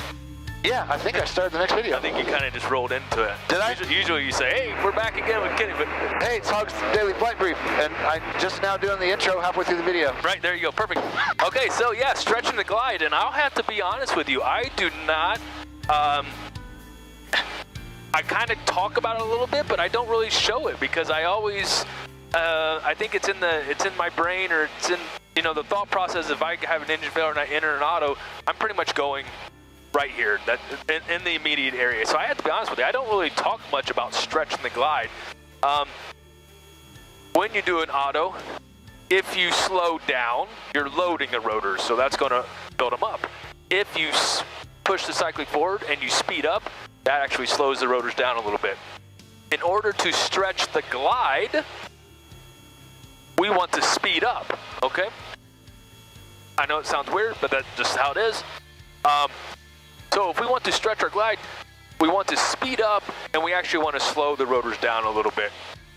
In the G2 POH, they talk about stretching the glide, and they want you at 80 knots, but they want the RPM down at the 480 range, which is in the middle of the low arc. Now remember, we're always talking about keep that RPM up, keep it in the middle of green, or keep it on the high end. Right, we train it over and over. Yep, top of the green, top of the green. Now in the G2, we do have that wide, that arc there from the 12 o'clock to the 6 o'clock position, but most of the time, any type of auto you're doing, the RPMs go high. They're either in the high green or in the yellow, the high yellow. You don't really think about lowering or reducing RPM in order to stretch the glide, but that's what you do. So the POH for this is RPMs at 480 and 80 knots. That will give you your stretching ability. So we're going to do that today, and I have to be honest with you, I don't do it very often, so we're just going to have to see what happens. I'm not used to actually having to reduce rotor RPM unless I'm in that turn, you know, but I only reduce it a little bit, but not as much as I think we're going to have to today. So we'll see what happens. Goshen traffic, helicopter 30, tell us about a 1 mile final on 5, Goshen. What do you think? Is that something you saw all the time in instructing or anything? Because like right now, well, I guess maybe it's just because of the field. I was thinking I'm going right there. But I guess in, you know, like a city or something, if I got to stretch it to a ball field or something like that, you better be able to know how to do it. I mean, I think, you know, there's so many times that things come up when we talk about training where it comes up that, why is this not in the PTS? Why do we not train to this in a normal standard? And I'm sure there's a lot of people are going to go, well, we train like that all the time. I'm great if you do, but yeah, it doesn't seem to be something that in the Midwest where we're from, this doesn't seem to be really taught heavy about stretching a glide. Well, I mean, and you might have to if you lose an engine and there's a spot that's a little farther than you normally would go to, but it's your only really good spot. Yeah. Being able to stretch that glide could be the difference between walking away at the end or flying into a bunch of trees and having an accident and maybe losing your life. So I think understanding how to stretch the glide a little bit, if you had to, I think is a grand idea that I wonder why, in our area, why we don't teach it more. All right, so I think somewhere right about here, we'll get a little closer. I would enter it to hit the spot that we normally do. So let's see what happens if I enter and we stretch it. So here we go in 3, 2, 1. Okay, so I'm going to keep the speed up. RPM is staying. I'm going to raise collective a little bit. There's 70. RPM's a little high for what they want. So I'm going to raise collective up a little bit more, keeping an eye on that. There's 80. See, now you got to burn all that airspeed off. I'm on a float. Look at that float. Yeah. We went quite a ways past. Ultimately, you stretched that quite a bit, didn't you? Yeah, I think so. I mean, it's kind of weird. Because I was more concerned of, I mean, I'm scanning my gauges, but I'm really watching where my RPM is at on that one and watching my airspeed.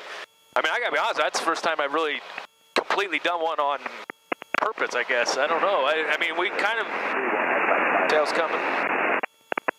Well, it's really we went It's kind of. we're way past where. I mean, we had that big float there at the end. We're fighting to tell our. Oh, go ahead. We're fighting to tell about our side of the story. Let's do it again. Okay. What's cool is what you said. First, you really done it in a while and really thought through the process. I was a CFI teaching a CFI. Pull down autos. I'd been teaching quite a while, obviously, when I was doing that, right? And I think it goes back to because we're always taught top of the green, top of the green, top of the green, top of the green. Especially when we flew our 22s, right? That's really beat into your head. So when that pilot showed me, I wasn't comfortable pulling the RPM clear down to the low side during an auto because of my training. My training scar that you mentioned. Yeah. So when he showed it to me, it seemed very awkward. But then I saw the benefit of the low side of the RPM down to the bottom of the limitation, how much it stretched that glide. That's why I brought it up today, because it was just like, hey, let's talk about that, because it's something that, again, maybe we should be teaching a little more. Maybe we should be pushing that. Well, we do S-turns. We talked about that first. Sometimes you might need an S-turn to get a spot that's close to you. You might need to stretch that glide in the real world to make a parking lot. Right. Or an open field, or whatever it is you're trying to get to. It might be your only choice. Wait, oh, here's another aircraft out there somewhere. Goshen traffic, helicopter 3 Sierra Hotels on a right downwind 5, Goshen. Yeah, look at you can see where the snow's disturbed on 5 on our both spots. Look how much we floated. See, that's another thing to think about when you stretch the glide like that. You're keeping that airspeed up. But you're going to have to burn all that airspeed up sometime. Right. So either your flare is going to be really aggressive, or you're going to have to just do it gradually. There's traffic here, 831 I don't know. I'm eager to do it again. Yeah. See what happens. No, that's kind of cool, and it's kind of fun that we're kind of experimenting here while we're, exploring the topic, right? Because, like I said, I'm really thinking we should probably be doing more of this in regular training. Yeah. Well, personally, I don't really think about stretching the glide too much. I just always think about, most of the time, I'm thinking about that my best spot is probably right underneath me or just right in front of me. Right. But, like here, if we had to enter, could we make it before those trees? Probably, but would it be better to try to make it over the trees? Well, how would we do that, Right. Absolutely. Well, while Chris is making a loop here to head back to the runway to try one more, down below we have a helicopter maneuver guide based off the Helicopter Flying Handbook. It's a free PDF, something cool that you can download. You can just look at it on your electronic device.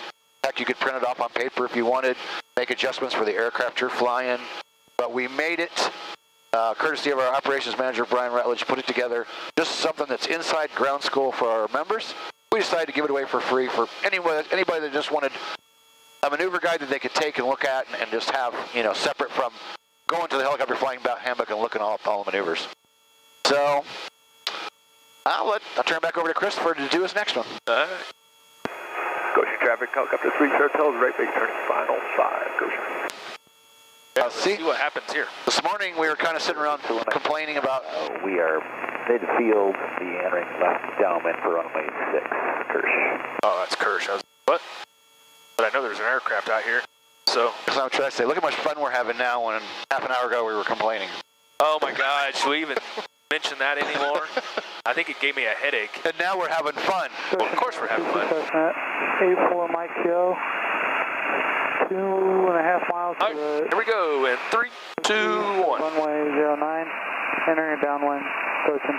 Definitely felt a little light seat action there. I think I'm trying to keep the speed up, trying to stay in. I'm adding a whole lot of left pedal RPM. I'm still trying to bring down just a little bit. Downwind, I'm sorry, left base runway 6. God, this is weird. This just feels weird to me.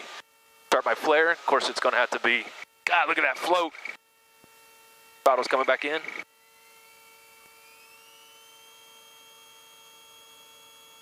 I mean, that's definitely something I can admit that I would have to work on a little bit, because when am I going to burn off that airspeed? That's when, you got a huge flow. When you're riding 80 all the way down and then you start to come in and start that flare, you saw it twice. It's all floating. Yep. That's weird. It's cool. Kind of neat, though. Something different to think about. But Definitely food for thought, man. Another tool in the toolbox. Yep. Which leads us to our next video that we're going to do for you. Come back tomorrow. Subscribe and like. click the bell and like the video today. Tomorrow we're going to talk about aft cyclic entry during your entry of your auto rotation. How important this is. There is an actual accident report on a fatal EMS crash where the company was blamed for not giving proper training for aft cyclic input at cruise speed. That's coming up tomorrow. So do us a favor, subscribe to the channel, click the bell, go down below for a free PDF, and give us some comments down below in the comments down below. Give us some comments in the comments below. Give us some love, man. Give us some love. We're working really hard to bring you these videos, and we're having a blast doing it, but we want to spread the word, right? And we have been happy that we've had at least 2 members said that they've been watching the Hogs Daily video and then discussing it, the students is discussing it among themselves and then discussing with their instructors what we've been talking about in the Hogs Daily Brief videos, which is totally what we want. That is the idea, is it's put out the food for thought, and you can like the idea, you can dislike the idea, you can adopt it, you don't have to, but creating the food for thought and the discussions that, like, just look at how much stuff we've just done in the last week or two where we're like, how come we didn't do that more? Or how come we've never done this in our training, right? It's just, we're always learning. And always, every single day, I swear to God, you taught me a couple things this morning that I'd never heard of before. And I'm like, really? You can do that? And you go, yeah. Never ending, man. It is. Come on, people. Like and subscribe. Hell yeah. And if you want to know about our day, check out Chopper Guy 53 Instagram, and you'll find out why I got in the mood today. Yeah, go to Chopper Guy 53 and figure out the put Chris in a bad mood for lunch today. Yeah. Oh my goodness. All right, what are we doing? We go around. You want to do the cyclic, or you want to? Yeah, let's do it. It's the 4th one on the list. We've had a good day. These are all, I think, really, really good videos. Right. Cool. It's pretty outside, so we'll finish up with that. All right. And so, where's that airplane? 1 second. Goshen traffic, helicopter 3, share cells on a right downwind 5. We'll be looking for that traffic. I think he's on final. I saw him pass us when we were departing, but I think he's turning. 1. All right, we still got one more ACS to give away. We gave away 4 this week. We're gonna give away this one. And we got one more auto rotation video to roll. We'll roll that here real shortly. And since there's only we're down about 9 viewers, so hopefully you're still awake, and hopefully one of you needs this or wants this, or maybe you've got one, you want to give it to a friend, we can ship it to you. So, simple question. We've been talking about it all week. We're getting ready to celebrate 14 years online. And each year we make a big deal out of it, right? Because we've made another year in business. So, and it's coming up in just a couple weeks. So, what is the date? So, hint, what would be a good date coming up in just over 2 weeks, about 3 weeks? What would be the date for Hog's birthday? It will be 14 years online on the date what? And while we wait for an answer, I think let's roll what we're offering on our courses before we roll the last auto rotation video, because everything geared this week is towards auto rotations, and the R22 and R44 are here to they're here for you. They're here for us to go out and do advanced autos with you. 3-hour live event. I'm getting tired. So let's roll what we're offering here at Hogs with our helicopters. First slide, I'm going to tell you about the advanced and accelerating training we have for both R22 and R44 here at Hogs, because a lot of people don't really understand what we do. We're not typical flight school. We bring a person in for 1 day, 3 days, 5 days, whatever it takes to do what it is you want to do. It's all you. There's nobody else here. First and foremost, our brand newest courses, advanced auto rotation courses in both the R22 and R44.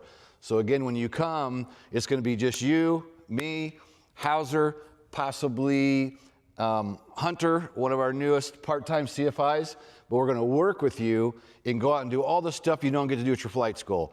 Instead of just doing straight ins and 180s, we're going to go out and we can do full downs if you like. We can do engine failure on takeoff. We can do 0 airspeed autos. We can do 360-degree autos. We can enter at different altitudes and airspeeds, which is what we'll do. Hauser likes calling it a training scar. He says if all you do is straight ins and 180s, that's all you're ever going to really think to do when something bad happens, because you do in the real world the way you train. So we're offering these advanced autorotation courses, so you can come here. These are 2 days. These are 2-day courses for either the R22 or R44. And we just had a member who just did a mountain course in the R44 out in Vegas. And he called up today and said, hey, can I split it and do half in the R22 and half in the R44? And we went, sure, why not, right? It's still a 2-day course, but he'll split the time. It's 3 hours of flight time. So he'll do an hour and a half in the R22 and an hour and a half in the R44. So that's what we're doing with the advanced auto rotation courses, all the stuff you don't get to do at a typical flight school. We also have the final approach course we've been doing for 2 years. We're offering those both in the R22 and R44. I've been flying 28 years. I've been using the same examiner for 24 years. We got a pretty good idea how to get you ready and get you through. And again, this is one-on-one, not your flight school. We don't even call ourselves a flight school. We're Helicopter Online Ground School that offers advanced and accelerated training. We just want one person at a time, so you get our full attention on the final approach course. We feed you each day, and we Zoom with you ahead of time. Once you book, we'll do a Zoom to see where your knowledge is at. We'll schedule a date with the examiner. And again, booking takes money up front. And just so you know, there is a no refund policy for your cancellation. If we would have to cancel, we could do that. But we've had a string of those. So this is pay up front to get on the schedule and get your date with the examiner. But we will get you finished. First one we did 2 years ago, number 1 of 19 that we've done now, came from Florida. He had 160 hours working on his private and still wasn't done. We finished him in a week and he went home happy. And then we had 2 more from that same flight school come up with the same problem. That's the final approach course. You can't get an examiner lined up. The helicopter's broken. The instructor just left to go to another job. The list is long on why people are frustrated because they can't get finished. And we don't even take away from the typical flight school. Just like the 3 that came from Florida, our examiner goes, well, why don't they just work a deal with you? Since they're happy with their flight school, they just can't get the check ride done because of whatever reason. Ship all the check rides up here. So that's what we do. We're not a flight school taking Billy, Bob, and Mary at 10, 2, and 4. We just do one-on-one accelerated training so we can get you finished up. Next, we have SFAR 73 sign-offs. We've done several of these lately. Maybe you just need the time maybe you need the time to get a pilot and command sign-off. You want to come here, you've got a couple hours towards what you need for the sign-off, but you don't have it all, or maybe you want to do the full 5 hours or 10 hours or whatever you need on your individual case. Again, we're going to do all this in a matter of a couple days.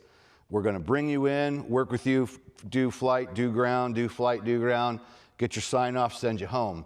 Same thing with an instructor. We just did one of those this past week. We did, Joe was here, did his CFI add-on, and after he completed, we had Hunter here that went out and did his SFAR instructor sign-off.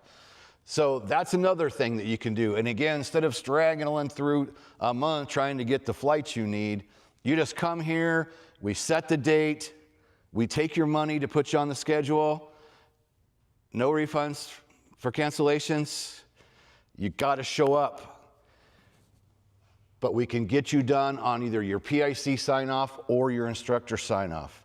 And then time builder courses. If you need to get 10 hours in the R22 or 10 hours in the R44, and of course we can, finagle those numbers, but a lot of times 10's the number. Somebody needs 10 more so they can get their instructor sign-off, or they need 10 because they're transitioning from R22 to R44, or whatever the case is. We can set you up. And again, with the time builder, you're going to have to check out with one of our instructors, but then you get the helicopter for however many days you need to get the 10 hours done. Again, the beauty of this is accelerated. It's not Tuesday at 2, next week at 5, the following week at 4. We get you on the schedule on a block of time that we have open. We'll get you here, get you checked out so that you qualify to go out and fly it by yourself, and send you a good deal on a block of 10 hours. And again, we could work more or less, but 10 seems to be the common one that people need. So we're offering those. And of course, this time of the year, we're more apt to give you a good deal because we're getting things rolling. As the weather gets warmer and things speed up, the schedule's going to get more full between both the helicopters. So if you work now, we got, you know, spring maintenance to do, annuals to do. So we'll give you a deal. If you want to get some time in one of these aircraft, you can come here and accelerated course, get it done. And then destination flights. We haven't done this for a while since it's been wintertime, but last summer and fall, we were doing quite a few trips to Chicago. We could run down to Indy. We could go down to Cincinnati. Cincinnati is beautiful.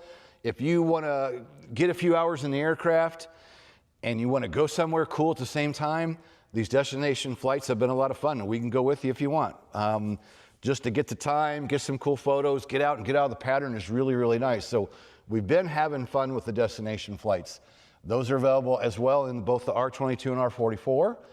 And then we have a day at Hogs. We were doing these last year, early in the year, and then we got busy with final approach courses and we didn't do any more. But we have if you want to come and experience the Hogs experience, somebody said, well, what is that? It's not bragging, but it's the whole experience. That's what makes this place so cool, is we have everything right here. We have a hotel close by. We fix meals here so we don't have to leave and go out somewhere for the day. And on the destination, or on the day at Hogs, you get the whole day to pick our brains, help, you know, mentor you on, maybe you're a fresh CFI and you're going for your first job and you want a little extra help and you want a little help on the aircraft. We can book you a full day at Hogs, and that could be in the R22 and the R44. And Chris Hauser, you see him a lot in our videos. He's in our online courses. You've seen him in our flying videos. Chris is my right-hand man, been working for me off and on for more than 10 years. And Chris flies full-time a Bell 429. And his second job, we just put him on here as an actual employee instead of just independent contractor. So Chris has been flying now well over 10 years teaching, probably closer to 15. I did all of Chris's ratings, so between the two of us, we can get you handled in either the R22 or the R44.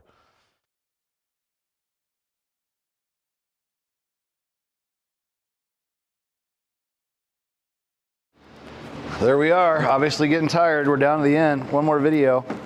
And nobody's claimed the PTS, so ACS. I don't think I'm ever gonna get used to saying that. We got one more auto video.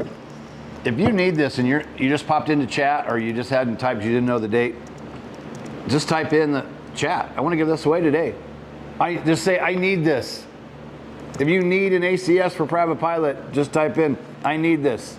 And then we'll get your info, or we'll have you ship your info to Heather, and we will send you that. And I want to say, I goofed. It's going to be 13 years, which actually is kind of cool. 14 sounds kind of boring. 13 sounds more exciting because 13 is a good number. Some people say it's bad luck.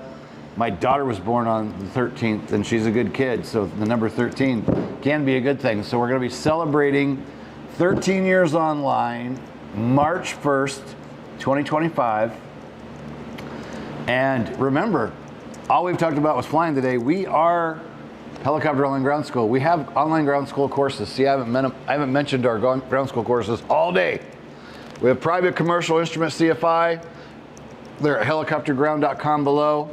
We've been doing that for almost 13 years, not 14 years. This will help straighten the clone out, right, when we load this in the clone. 13 years, March 1st, 2025. So, along with our memberships is a 30-day money-back, no-hassle guarantee. So with the monthly options, you got a 24-hour test flight. You can check out the training, decide what's right for you, and decide to go monthly, cancel anytime, come back anytime, or unsubscribe before the first 24 hours, and you'll be billed nothing. So let's roll the last auto video, and we'll wrap this thing up. You taught me a couple things this morning that I'd never heard of before. I'm like, really? You can do that? Yeah. Yeah. Never ending, man. It is. Come on, people. Like and subscribe. Yeah. And if you want to know about our day, check out Chopper Guy 53 Instagram, and you'll find out why I got in the mood today. Yeah, go to Chopper Guy 53 and figure out the what put Chris in a bad mood for lunch today. Yeah. Oh, my goodness. All right, what are we doing? We go around? You want to do the aft cyclic, or Yep. you want to? I think he's slowing down. All right, perfect. Goshen traffic, copter 3 Sierra Hotel. Come over top the approach end of 27 on the right downwind 5. All right. Yep, perfect. All right. Welcome back to Hawks Daily Fight Brief, and today we're going to talk about something that Chris and I, even though we trained together years ago, now we have a little bit of a different take on how we apply this, and we'll talk about that so you get two different views. But we're going to talk about the need for, when you enter an auto rotation, you need an aft cyclic pull. And if you don't, the nose drops, RPM drops, and then you just start chasing the thing all the way down. Once you, at the beginning of the auto, if you don't enter it nice and get a nice entry, then one thing's off, then you chase it all the way down. You're up and down with the collective, or you're back and forth with a cyclic. So during the auto rotation entry, a nice small aft pull, I call it set the speed. Because what I do, if I'm using 70 for a glide, I like to enter about 72, 73, 75. A little faster than my glide speed, so when I go down collective, proper pedal, now that I'm flying two different aircraft, right? Proper pedal and a small aft cyclic pull. That brings me back to 70. It sets the speed, keeps the RPM nice, nose doesn't drop, and it makes for a nice auto rotation. And then I mentioned yesterday that there is an EMS accident where the guy's traveling along at 120 knots or whatever, has engine failure at cruise speed, and they determined that he didn't apply aft cyclic, lost rotor RPM, and I believe everybody died. And it's been a while since I read that accident, but that's a legitimate accident report that happened in EMS. You know, the improper training from the company on what to do during cruise flight at that speed, not giving him the proper training to make sure that you do the aft cyclic pull. So it's more than just a training aspect. If you have it in the real world, especially going faster than your normal training speed, you need a small amount of aft cyclic to keep the nose from dropping and keep the RPM where it's at. Now, we try not to discuss this stuff too much before we go out for the day, but this we talked about a little bit today, and you have just a little bit different view on the entry. So go ahead and give them your thoughts, kind of where you've taken it in your training as an instructor. If you've watched previous videos, you know that I like to do real world stuff. I like to teach real world. So I know once you get your rating, you're going to basically be going from point A to point B. And you're going to go from point A to point B at cruise airspeed. So why not practice your auto rotations or your entry into your autos at cruise airspeed? Sure, makes sense. And the same with the altitude. I know that you're going to go 500 feet above AGL or 1,000 feet AGL, whatever you're going to do. So why when you enter the auto, are you exactly at 500 AGL and 60 knots because that's what we want during our glide? No, I want you at, if you're going to go cross country at 1500 indicated, then I want to be at 1500 indicated, and I want you at 80 knots or whatever your aircraft cruise speed is. 80 knots is what we use in here. So that's how I train. That's what I want them to train. And so I'm going to have a little bit more of an aft cyclic input than you would, because I'm cruising at 80 and I want to back it down to 60. Faster speed. So, absolutely. So yeah, so it's just a slight little, and that's how I teach. And this, down, left, aft. Down collective, left pedal, aft cyclic. Down, left, aft. Down, left, aft. Down, left, aft. And if you have to make a turn, down, left, aft, turn. So that's how I get it in there. And so today we're just going to set up for a straight in auto, and you're just going to see here I am cruising at 80. I'm at 1600 indicated. Down, left, aft. And then just get your scan going. Goshen traffic, helicopter 3 Sierra Hotel down to 1 mile, final 5, Goshen. And then maybe after this one, then maybe we could do one where you don't use aft and see what happens. Or, let's see, we'll pick up this up after you get done doing your thing here. All right, clear on the left, everything's looking good. Here we go, and 3, 2, 1. Down, left, aft, looking for that 60.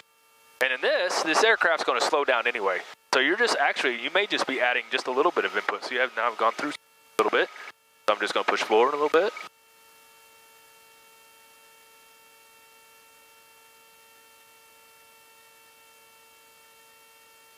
Here comes my treetop level. A little bit of a flare. A little bit more flare. Throttle's coming back on. And pedal in. So what I noticed was, because you went from 80 to 60, your nose actually came up. Yeah. Which is a good thing, right? It's better going, it could be, almost like good, but it also loads the rotor, so it keeps your RPM up there. But in this aircraft, I don't know, it's kind of strange, I guess, because it never happened in the instrument. When you enter the auto, this thing automatically slows down. It just does. So, you know, you're just applying a little bit of aft pressure, a little aft cyclic to bring your speed back. But, you know, the tendency of overdoing it is great with a student because they're just learning. And that's part of, we've had this discussion before, that's part of the reason why I say 60 instead of 50, and I will tell you the POH from Gimbal states 50 in their autos, okay? Right. But I like to use 60 because guys get slow. Right. So if you shoot for 60, you may end up at 55. Right. You may end up at 50. Hell, you may end up at 40. But at least 60 gives you a little bit of cushion there, and you can always burn that speed off. Can we go do one with and not use any aft and see how different it would be from what we just did? Yeah. And to touch on a point that you made either while we were flying or before about if a student, you said it earlier, if let's say 60 is the number you're using for your training aircraft, you'll get students that like they want to enter the auto at 60. Yeah. And they want to glide at 60. Right. It doesn't work if you have an aft pull because you enter it, and then when you give that little bit of aft pull that you need to keep the nose from lowering, then you're pulled back. So let's say you just went from 60 to 55. So then you go, oh, well, I'm a little slow. I need 60. So they go back forward. And then they hit 65. And then they go, oh, not too fast. Then they pull it back. And that's why I'm saying how they'll seesaw with the speed. If you don't have the nice entry, you don't pull the aft, the nose goes down. Then you start monkeying with that cyclic. Right. And then you might start monkeying with the collective too. And it's RPM goes, so then they pull up. They pull up too much, so what they do, they go down too much. And as a student, that's normal. Yeah. Everything's gonna be exaggerated. And it's all about muscle memory, you know? Yeah. So, and that's again, it goes back to why I like to be at 80 when I do it, because you want that muscle memory of aft cyclic. If you enter the auto at 60, then you don't have that muscle memory. Or if you enter the auto at 60 and still pulled aft cyclic, now where are you going to be? You're going to be at 40 or 35 or whatever. This thing slows down by itself. Right. So that's why I like to use that 60, because students get slow and the aircraft automatically slows down. So in the event of that EMS pilot that was killed, along with his crew, if he would have done the aft cyclic pull, accident probably wouldn't have happened. How do they know? I don't know. I'm assuming computers on board. How did they exactly determine when they're all dead? I don't know how they determined it, but that's what the accident report said.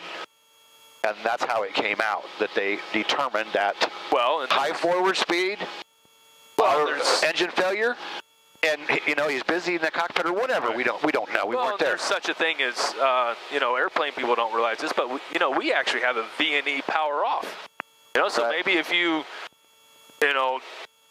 already at high speed, your cruise flight, you have an engine failure, you don't slow down, you could be pushing your V&E power off speed. So that could have been a factor. I don't know. I think I've heard of the accident you're talking about, but I have not read any of it. I remember it distinctly because it came up, I believe, in our EMS training when I was still in EMS, and we discussed it at length, so I know it's a legitimate accident that happened.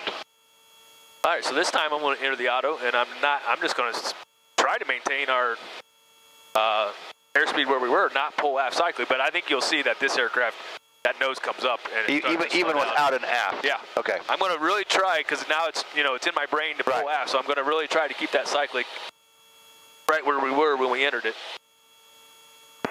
Goshen traffic, Copter 3 Hotels on the right base, turning final 5, Goshen. All right, everything looks good.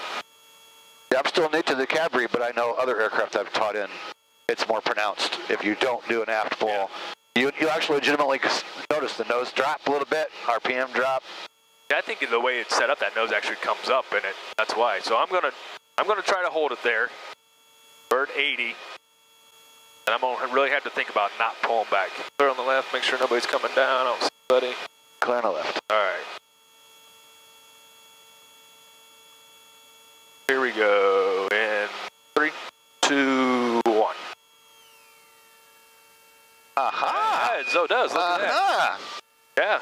Nice. So maybe that's what it is, part of it. So it did. That nose dropped, and you see the rotor RPM came down?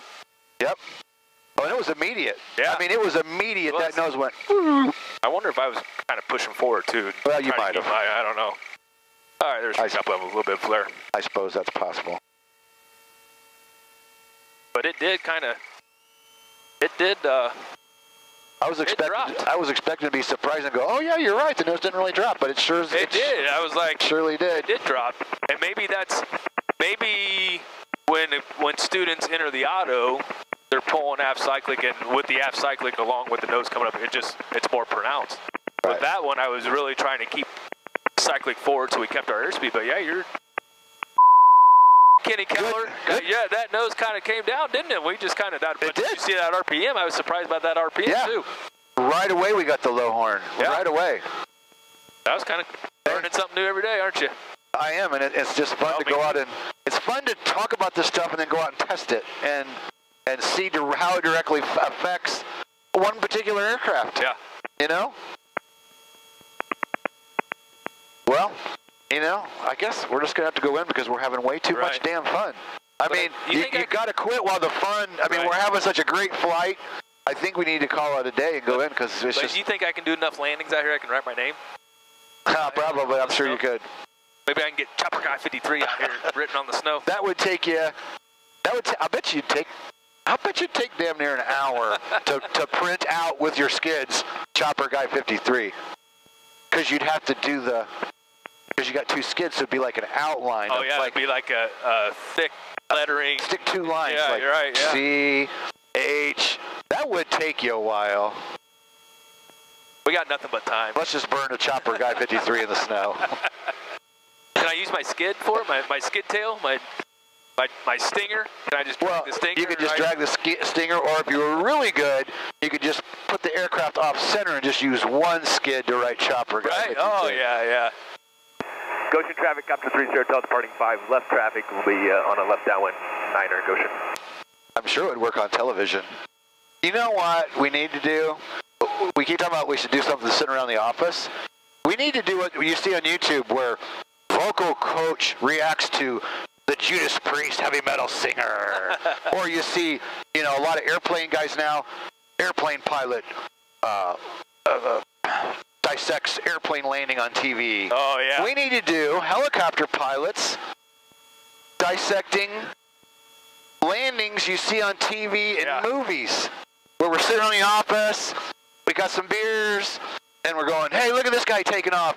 No, hover check. Right. Oh, he, did this. Look at that nose down profile on his takeoff. Or how you see maybe like a G2 on TV, but it sounds like a Huey. Yeah, we could make fun of that, because that happens. Well, they're always Hueys. It's always a Huey that you hear on TV. Now, don't get me wrong, I love the Huey. My dad flew Hueys for 20 years. But there's other sounds than a Huey out there a helicopter makes. You ever heard of 407? That's a completely distinctive sound. How about the helicopter always goes over the mountain before you see the explosion, right? Because they don't want to toast a $250,000 helicopter or $1 million helicopter. So you fly the helicopter over the hill till you can't see it, and then there's an explosion. And a huge explosion. Oh, gee, we know the helicopter really crashed on the other side of the mountain.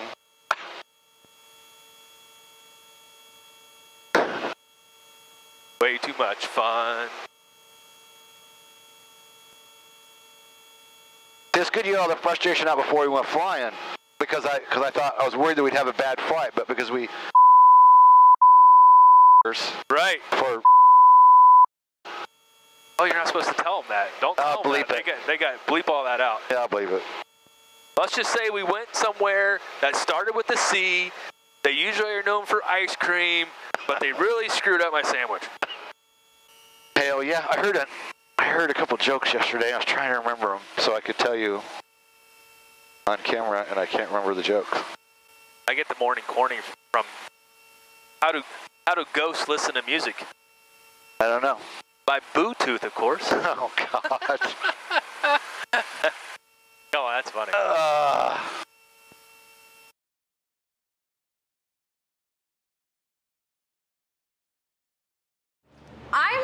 You are also supposed to be in charge. You're sitting over here with me. No, you're in charge of making sure the damn live camera comes back on on time. I am oblivious. I am also taking charge of chat and typing and promoting. I don't care. Kenneth. You're the control I'm operator. marketing, Kenneth. Live to fly another day. Helicopterground.com. All right, we're done. We're done? Well, I think so. There's no other videos, right? Well, no. And it's been over 3 hours. I don't know. We've done 3 hours before, but it's been a long time. So we should let everybody go. Our boy got his book, and next week is something else. We might take a break. I don't know. We decided we've been live. We've either went live or put out a video every day since before Christmas, except for first couple days of January. Something has come out every single day. You're welcome. I'm tired. I think we need to work on something else for a while. So anyway, we'll be back at some point. I got nothing. Well, why don't you tell our members about our affiliate program? Hogspaysme.com. We pay 50% to anybody that wants to become an affiliate. That is very easy to do. You go below the video or type it in your browser, hogspaysme.com. You can become an affiliate. Anybody can do it. It's of course geared for instructors who deal with lots of students. But even if you enjoy our products and you want to share with others, you earn 50% of whatever money comes in for any membership. So privates are $97 a month. Pro pilots, $2,800 a month.